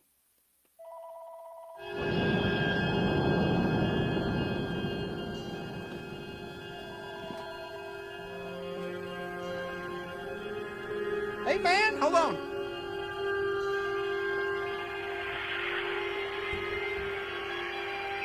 Speak of the devil. When I mention Star Trek, I know Barry King ain't going to be far behind. What's up? Yes, good old Star Trek's been part of our lives for a long time. How you doing there in Wisconsin Podblast? I'm doing pretty well. We just had a special guest, a very inspirational guest. And, man, I'm having some rough audio, man. Is your window rolled down? You driving down the highway? What's happening? Well, it's nice and cool outside. Let me switch gears here. That might be That's much better. Oh, you sound crystal clear. What did you do? Just got an echo. I just put it on the handset here. It sounds a lot clearer, yeah. Cool, man. Well, can you help me with something? Was it James R. Kirk or James P. Kirk on the gravestone and Where No Man's Gone Before? It wasn't T. Do you remember? Yes, it was James R. Kirk on when Gary made up his buddy's tombstone. Yeah. Played by Gary Lockwood, that a lot of people might recognize from 2001, A Space Odyssey years later after that pilot. But yeah, okay, good. I couldn't remember if it was P or R. I thought I was right. Okay, well, I said both, so I guess I was right by default. So the way you justify that as a fan is I go, well, Jim and Gary were friends for a long time, and he just always told that his middle name was R for something different because he was probably thought Tiberius was a little embarrassing, and he didn't want to let Gary know that. So it was under the assumption it was R all along. Wait, is this Barry King fan fiction, or was this actually in a book that you read? I can't tell. This is me justifying the mistake. Yeah, that's right. Yeah, but yeah, Star Trek. I figured it out. I'm 7 months older than Star Trek. I was born 7 months before the premiere of Star Trek. Just a little more than 7 months. Yeah. You're telling on yourself, man. Yeah. 55, and now Star Trek 55. That's been in our lives a long time. Along with Star Trek premiering on September the 8th this week, Star Trek the Animated Series was also premiered on September 8th in 1973. The actual same month and same day, only in 1973 on NBC Filmation. Isn't that wild? Isn't that something? Seriously. I don't know if they planned it that way or it was just a fluke. I've never read whether they did it on purpose. There had to be some purpose to it because that's just way too big of a coincidence. And how, I'll say. I think that's pretty interesting. Yeah, and that was Filmation, and didn't all of the original actors of Star Trek come back in 1973 to do the cartoon? No, Walter Koenig did not come back to do Chekhov's voice, but he did write an episode of the animated series, but he did not do, there was no Chekhov, so I guess there was no need to bring Walter in to do any voices then, yeah. I knew that, but do you know the reason? Did you ever ask him? I know you've probably met him many times. Did you ever ask him that question? Why didn't you voice any of the animated series? Well, I never asked him, but I think he said a couple of times, he just said, they needed an alien there because it was a cartoon and they could show more weird, strange, and strange new worlds and strange creatures. So they added a Lieutenant Eric, a red-skinned alien with 3 appendages, 3 arms, and 3 legs. And then every now and then, Uhura's spot was taken up by Lieutenant Mares, a Haitian, half cat, half a cat creature, a cat alien. And it was amazing. I think that in every female character that was on the show, other than Nurse Chapel and Lieutenant Uhura, were voiced by Majel Barrett and Nichelle Nichols. When they needed a female voice for another character on the animated series, they went to them and asked them to provide the voice for whatever female character was there. And Majel Barrett wound up marrying Gene Roddenberry. She played, as you said, Nurse Chapel. She also voiced the computer of the Enterprise. Working, Right. She was the voice of the computer. Was a big voice talent, handled all the alien voices on the animated series, and including Lieutenant Eric, and a lot of other aliens on the animated show. I'm talking about the animated show so much because that was my first exposure to Star Trek. I saw Star Trek the animated series on NBC before I saw the live action show, and that's how I discovered Star Trek was the animated series. Fascinating. Thank you, Mrs. Bond. Yeah. And of course, getting back to this is Mutiny, Mister. This is Mutiny, Mister. Yes, sir, it is. Eddie Haskey, right? Yeah, it is. That's from This Side of Paradise. That was the episode with the safe, where in the Get a Life skit on Saturday Night Live, where they had a skit where you first heard the term "Get a Life," thanks to an SNL writer. Could have been Conan O'Brien who wrote that because he was writing SNL in those days. But I remember one of the people at the convention where Kirk's trying to answer the questions of the fans. He goes, "What was your combination of your safe in This Side of Paradise?" He's like, "I don't know, man. It was just a job. It was just a job. God, get a life." But getting back to Where No Man's Gone Before, I was going to say who else was in that in the cast was Sally Kellerman, who non-Trekkers or Trekkies might remember from the original MASH movie. She was Hot Lips in the movie, not Loretta Swit, but in the movie MASH, she's original Hot Lips. Yeah, and that skit on Saturday Night Live was hilarious. I thought it was great. A lot of people, I think the people that had a problem with that skit were probably proving the point that Shatner was trying to make in the skit. Right. If you had a problem with the skit and didn't think it was funny, maybe you did need to get alive. I mean, come on. Hey, and what about the classic The Last Voyage of the Starship Enterprise from the Belushi years of Saturday Night Live? That was a pretty good Star Trek parody with John Belushi as William Shatner as Captain Kirk, and the NBC executives cancel the show, and they get there. All right, break down the set, and he's pretending like he's really Captain. Phasers on stun. Like, I don't know. It's a pretty little funny parody.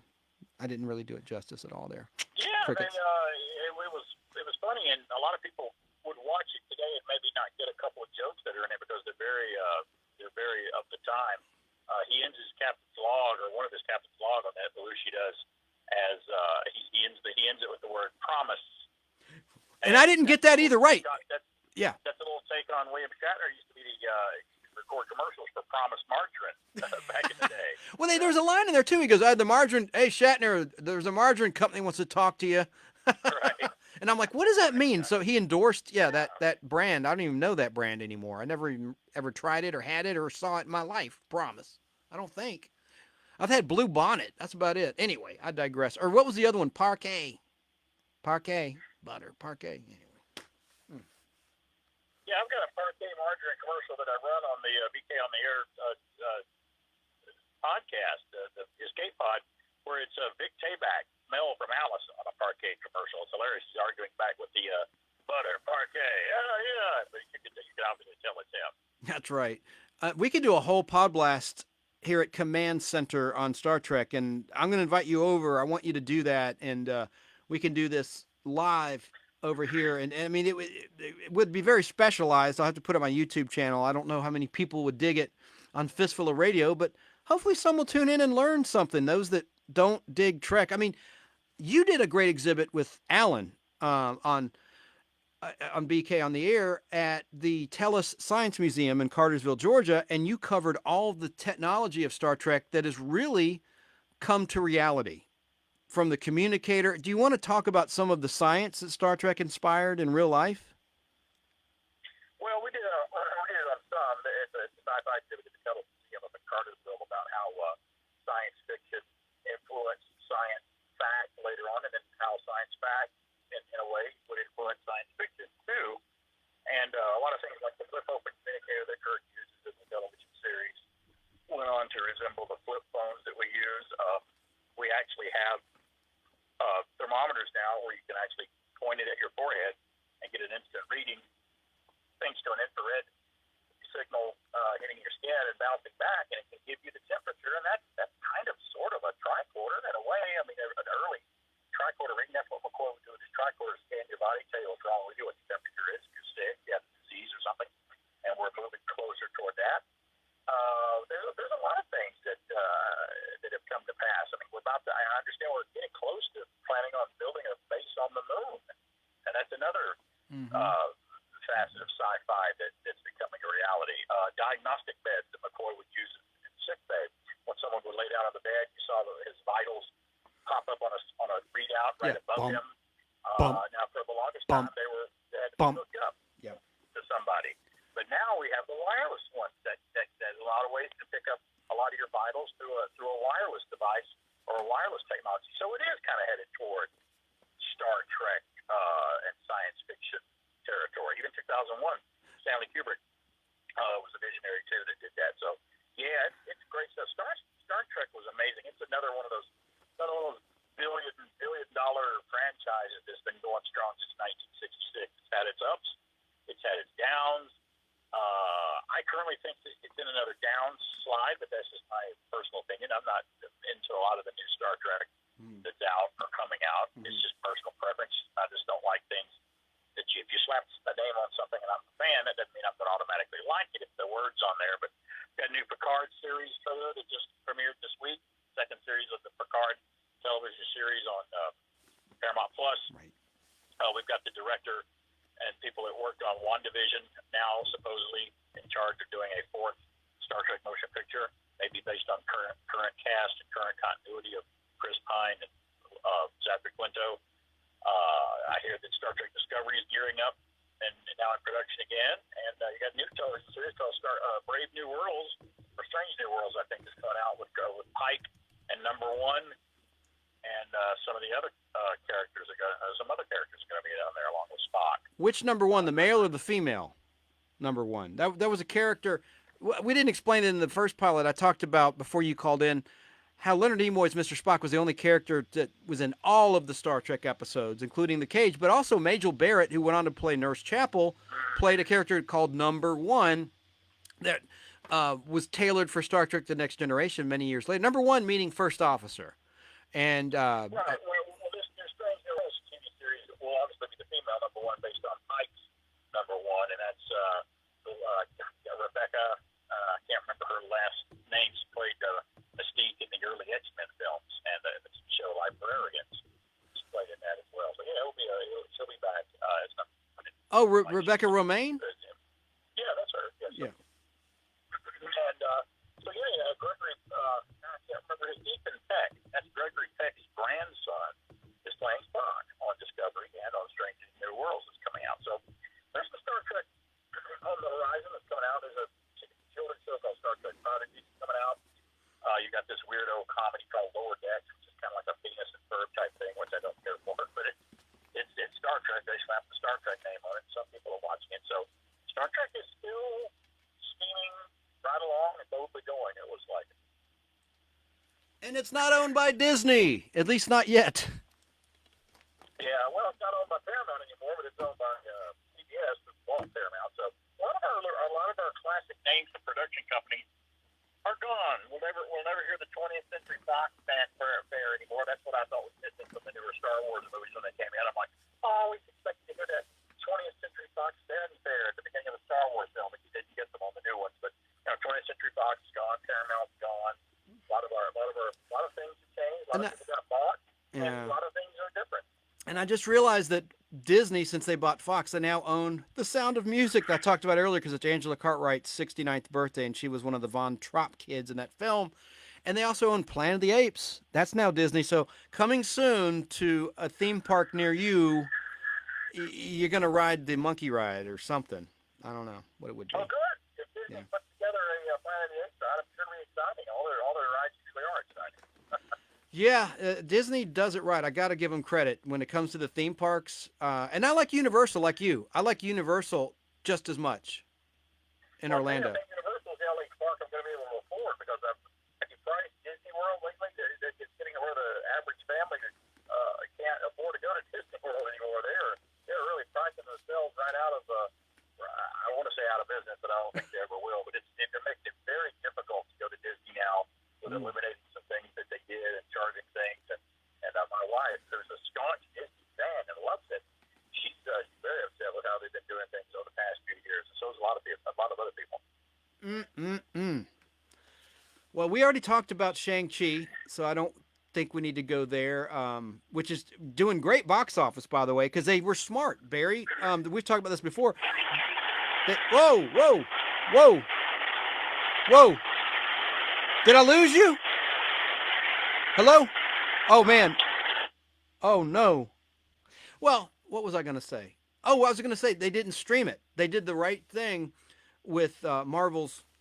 I think I might have lost Barry King. They didn't stream it at the same time as the theatrical release. That's what I'm trying to say.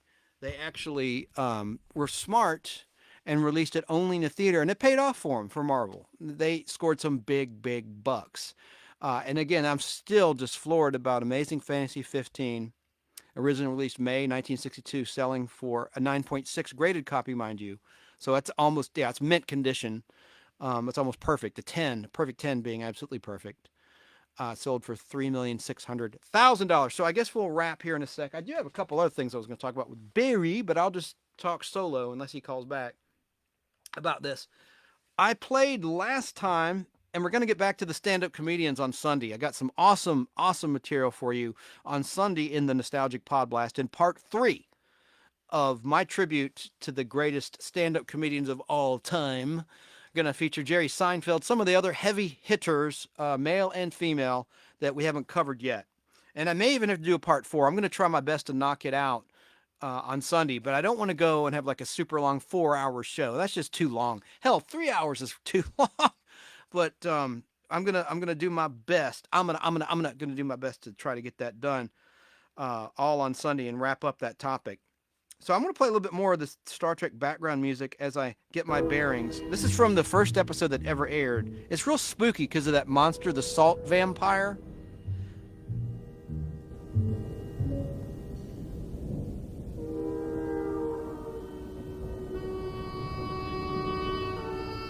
If you know the Invaders, it kind of sounds like the Alien theme, which would have been after this, a few months after this. The Invaders debuted on ABC, a competing network of NBC. Debuted January 10th, 1967. I guess that's enough about Star Trek. But I was going to say also Sally Kellerman, the original Hot Lips, of course, in the 80s, was in the hilarious Back to School movie with Rodney Dangerfield. And she's a good comedic actor. Now, I did want to talk about this. This is a minor little gripe and event. So let me cue the music.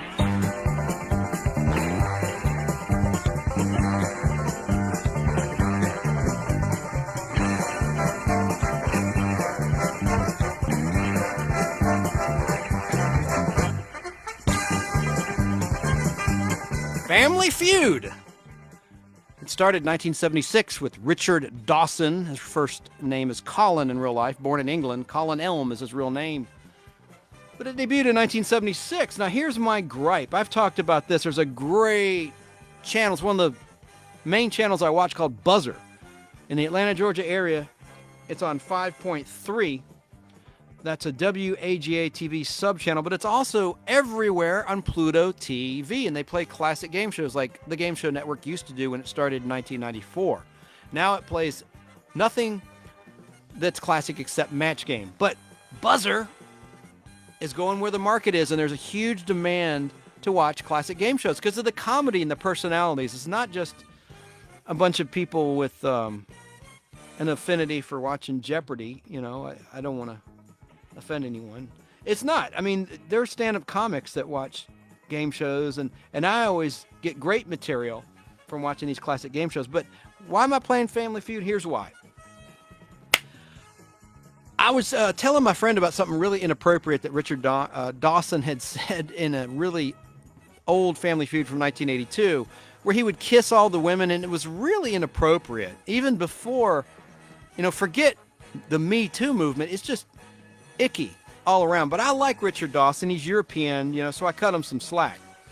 Well, I played a clip. Actually, I texted my friend a clip of Classic Family Feud. He goes, "Where are you watching that?" And I said, "On Buzzer." And he goes, "Well, I have Apple TV, and this has Family Feud. But guess what? They omit the Richard Dawson Family Feud, but they have all the other versions." Let's see. Did I write down? Yeah, they've got the Ray Combs version, which also was owned by Mark Goodson. So if Apple has access to the Ray Combs feud and the John O'Hurley feud, who of course was in Seinfeld, that we'll talk about Sunday, the Richard Karn feud, Steve Harvey's Family Feud, they could play the Richard Dawson feud, but the nerds at Apple choose not to. It's like a decision. I just think that's kind of a shame. Because there's so much good material, and that was the original host. So that was my little vent against Apple TV excluding intentionally the Richard Dawson Family Feud. But they have every other. You see the icon. My friend Hunter texted me a picture because I don't have Apple TV, showing where you can stream all the versions of Family Feud except Richard Dawson. So not cool. Let's see here. Oh, I have another little clip I want to play. I featured this song, this novelty song, Valley Girl, which was a novelty song like Pac-Man Fever or the Curly Shuffle. We featured all of those on the Podblast before. But this great Moon Unit Zappa song. Valley Girl, she's a Valley Girl. Valley Girl, she's a Valley Girl. Open wide, for sure, she's a Valley Girl. And a rolling star. For sure, right? Well, get this, Barry. This is what I was going to mention to Barry. This is really, really out there, but it's a fact. That expression, for sure, I didn't hear it until 1983 when I first heard that song, but I didn't live in California, so it must have been around for a long time. Well, I was watching, I have it on 60mm film, a Bionic Woman episode called Fembots in Las Vegas Part 1, which aired in September 1977. And Jamie Summers is disguising herself as a Las Vegas showgirl. And she's talking to one of the other, there's another showgirl talking, and she goes, "Oh, for sure. I mean, she says it just like a Valley Girl. Anyway, I know, big effing deal, big fracking deal. But to me, I thought it was interesting that someone was going, oh, for sure, for sure. That was around in the 70s. And I guess any Californians out there that might be listening or watching or thinking, you idiot, that's been, when I was a kid, people in the 60s, people said, for sure, for sure. I thought it was an 80s thing. Anyway, but I digress. So it was a real treat. I want to thank Mr. James Tim Walker, and we have a last minute call. It's Barry again.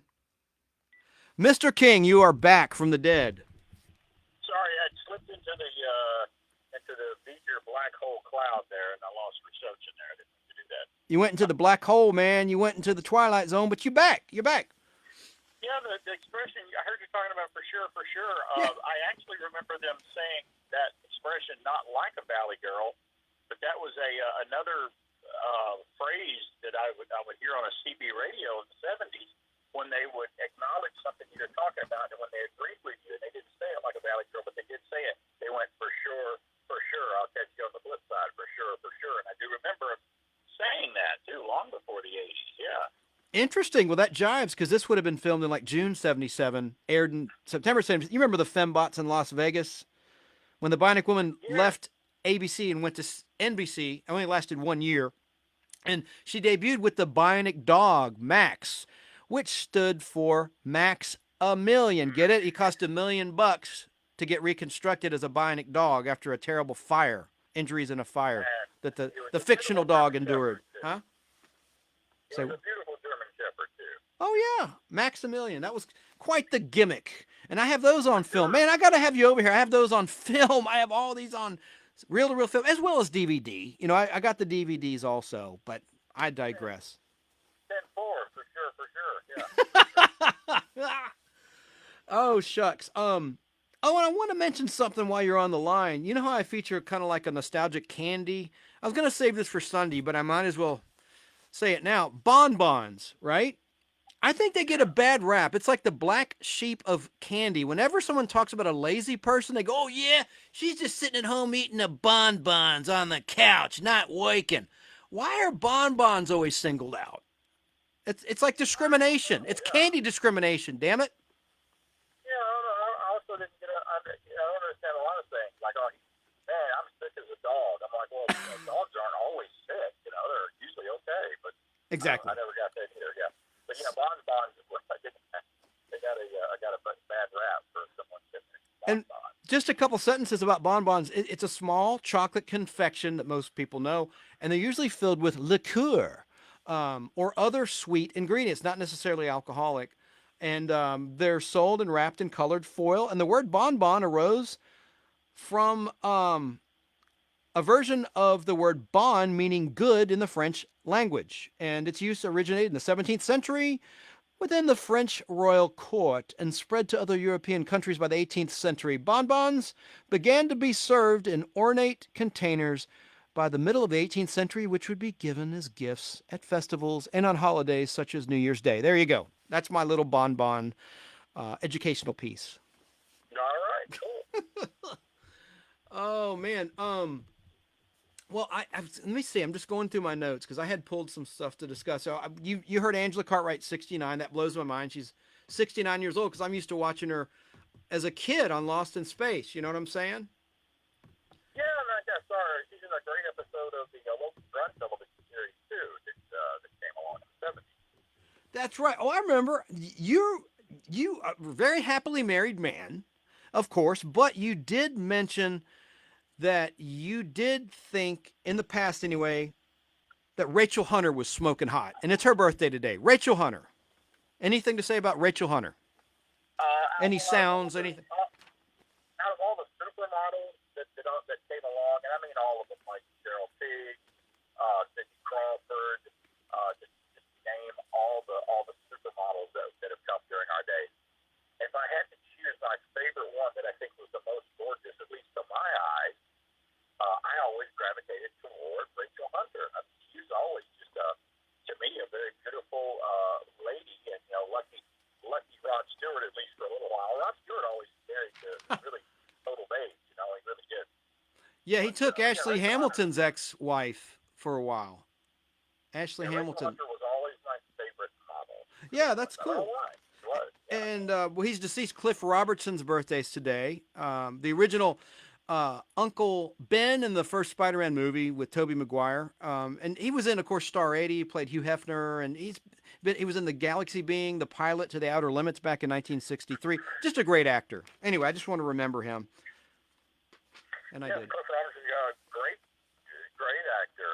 I remember him kind of making a little comeback there in the early '80s. He was in the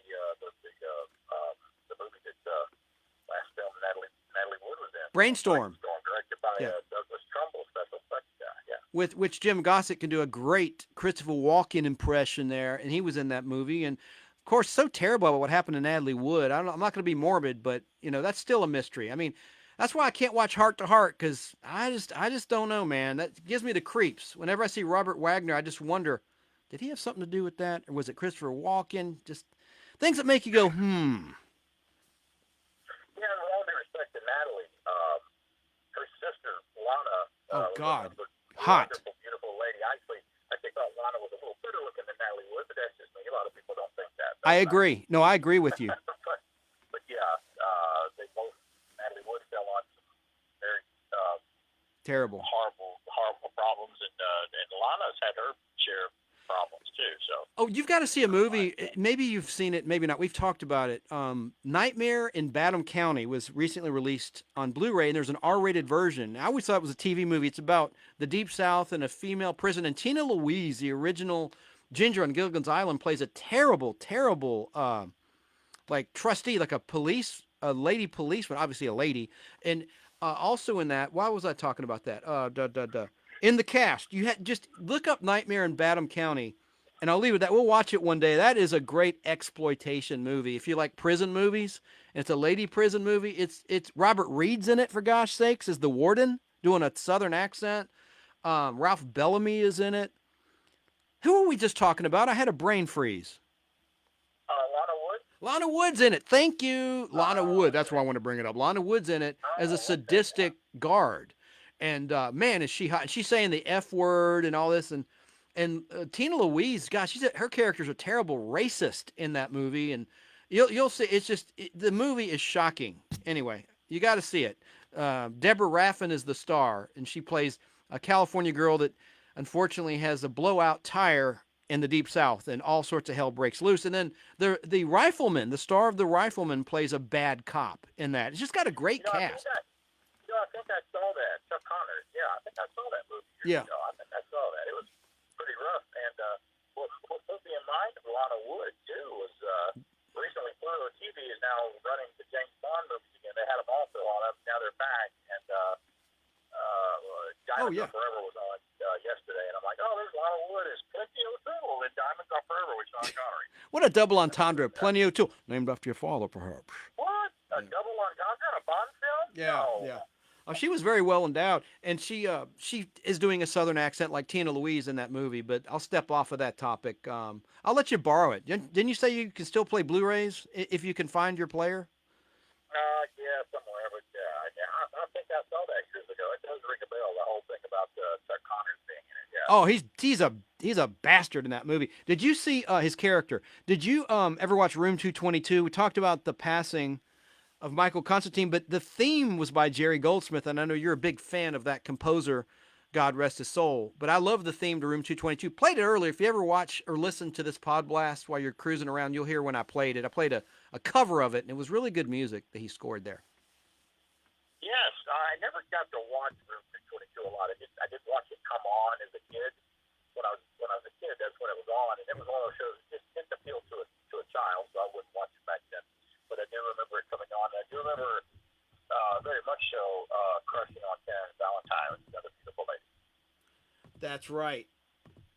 All right. Well, man, I think James Tim Walker's very inspirational. I've told you about him and all of the work he's done as a director and animation director. And he explained, by the way, remember how there were two James Tim Walkers we found on the internet? He explained that. Anyway, it's earlier on in the show. That gets explained what happened there. The one in Missouri, that was born in Missouri. Anyway. Oh. Yeah, and he also mentioned, you guys were talking about Mad Magazine artists like Ford Trucker and so many others, but he mentioned Jack Davis, the artist Jack Davis. Jack was an incredible artist. I remember seeing a I remember seeing a beautiful print, a very detailed print that Jack Davis did once of Frankenstein monster that was based on the Universal classic film with the bolts and the deck and everything. And he's right about Jack Davis's art. He may have just been the later kids they just know him as being in Craft magazine or whatever parody magazine he worked in. But he was a phenomenal artist, just like Bernie Wrightson. Yes, he was the great Bernie Wright. I know a lot of people that collect original art of Bernie's. Bernie Wrightson, not Bernie Sanders. It's not an artist. He's a I'm sorry, I almost said a bad word.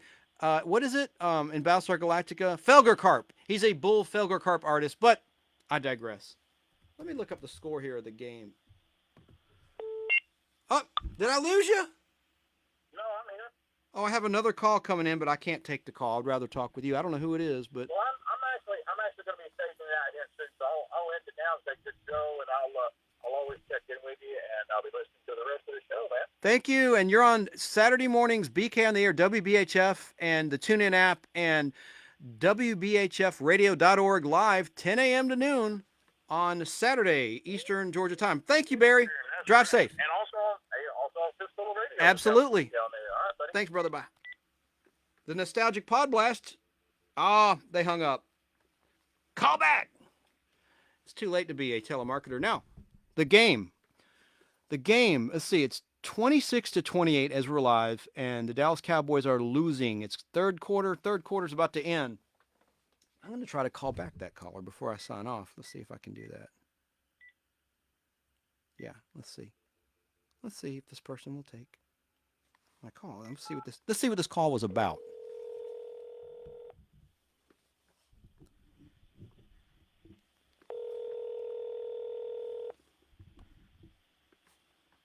Don't be afraid. Answer. I wonder if this is a real call. Please leave your message for 818. Oh, I better not give away their number. No lawsuits. I guess it was a bullshit call. I don't know. I'll try one more time. Nah, this is boring. All right. Well, I thank you all for tuning in, and happy 55th birthday to Star Trek. I'm a Trekker, not a Trekkie. Really enjoy that show. Always have, always will. Although sometimes, when it comes to movies like Jaws, you love them, but how many times can we see the same movie again and again and again? For a lot of people, almost infinite. They don't get tired of it. But I thank James Tim Walker from the bottom of my heart. He's just a heck of a guy. And I'm really honored to know him and have him on as a guest. And he's welcome anytime. And thank you, Barry King, for calling in. And whoever tried to call in, thank you. I wonder what that was about. I will never, ever, ever know. I might want to try. Let me try one more time to call back. Inquiring minds want to know. Let's see if I can get him on the horn. Come on, answer, lady.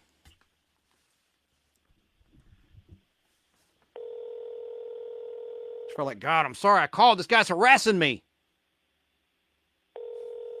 What's wrong with him?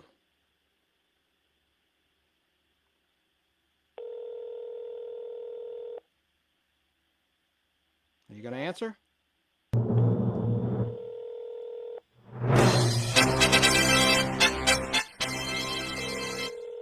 Apparently not. So I'm going to sign off. Please leave your message for... No. Can't do that. Again, thank you everyone for watching on this Thursday night impromptu nostalgic podblast with your host, Chance Bartels. And we will see you Sunday at 3:30 p.m. And you can always find us on fistfulofradio.com overnights, most nights overnight. If you can't sleep, I'll put you to sleep. That's for sure. And then we're also on with a new episode Saturday at 2 o'clock, 2 to 6 p.m. on Saturday and Sunday on fistfulofradio.com. Now, during the day, Monday through Friday, there is some political content, so just know that going in. But when it gets dark, it's safe to come out and play because that's when the nerds play their shows. But there's a couple other shows too, and there's nothing wrong with any of the shows on fistfulofradio.com. I'm proud to have each and every one of them. But Pro Football Fast Break is a great show. Let's see what's going on here. Oh, it's Barry King again. Yes, Mr. King, I'm still on. What's up? Hey, I want to catch you before you went off. Don't forget to, I don't know if you did it it already because I didn't hear the whole show. I'll listen to all of it later. Don't forget to remind everybody, you've got a great new schedule up on Fistful of Radio now. That's great. And I didn't say that yet. That's right. And thanks to Stefan, he put that up. And we're working on the website to get it up to date. And there's a real-time schedule. If you just go to fistfulofradio.com, right there on the landing page, bam! In real time, you can see what will air that day and all week long on fistfulofradio.com. Thank you for reminding me, Barry. Fantastic. Fistfulofradio.com. See ya. Okay, thanks, Barry. Take it easy.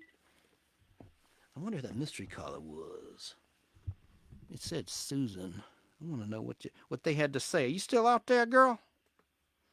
Maybe she wanted to talk about Nightmare in Batham County. That is a wicked, wicked movie about a female prison. Let's see here. I better just sign off. I don't really have anything to say. So we'll see you Sunday at 3:30. That's Atlanta, Georgia, Eastern Time, Daylight Time, 3:30 p.m. Sundays, live in the Facebook group, The Nostalgic Podblast with a C. Please join the group. We do giveaways all the time. We don't give away cars or trips. We give away movies and collectibles and things like that. But sometimes comic books, classic comic books, whatever you're into, and let me know what prizes do you want to see. Thing is, like, I'm so old school, like I have compact discs, DVDs, Blu-rays, things like that are new and sealed, but still, it's like my buddy Hunter says, it's old tech. He's like, Chance, everyone's streaming now, and I disagree. I know most people are streaming, but there's still old farts like me that play DVDs and Blu-rays. I know old Al Hardy still plays those devices, plays movies in his home theater system. But again, yeah, he's right. Barry King, check out the schedule, and you'll see Pro Football Fast Break. You'll see the Cigar Store Idiots. You'll see, of course, BK on there. You'll see the Wilder Ride. You'll see Jamie Chapman, the Jamie Chapman Show, which is a hilarious show. I think he's going to be on at 7 in the morning tomorrow, and a whole bunch of other things. It's right there on the schedule. Alan Sanders, a lot of his materials up there. Who am I forgetting? We just have a lot of good content I'm proud of, and I'm happy to have each and every one of them aboard, and we're adding more all the time. Oh, of course, Saving Our America with Sean O'Neill. That's another show that's on a couple times a day, some days, and he's on every Saturday from 10 a.m. to noon, and Pro Football Fast Break is on after that. But anyway, I'm going to go check out the last quarter of the game as I'm doing this live. It's the NFL kickoff. And I want to see if the Cowboys are going to win, or will it be the Tampa Bay Bucks? We'll find out. And that stud quarterback. I don't know why I just said that, because I'm a straight male. Why did I say that? Anyway, let's let me sign off here. Have a good one, and we'll see you Sunday talking about stand-up comedians. Good night.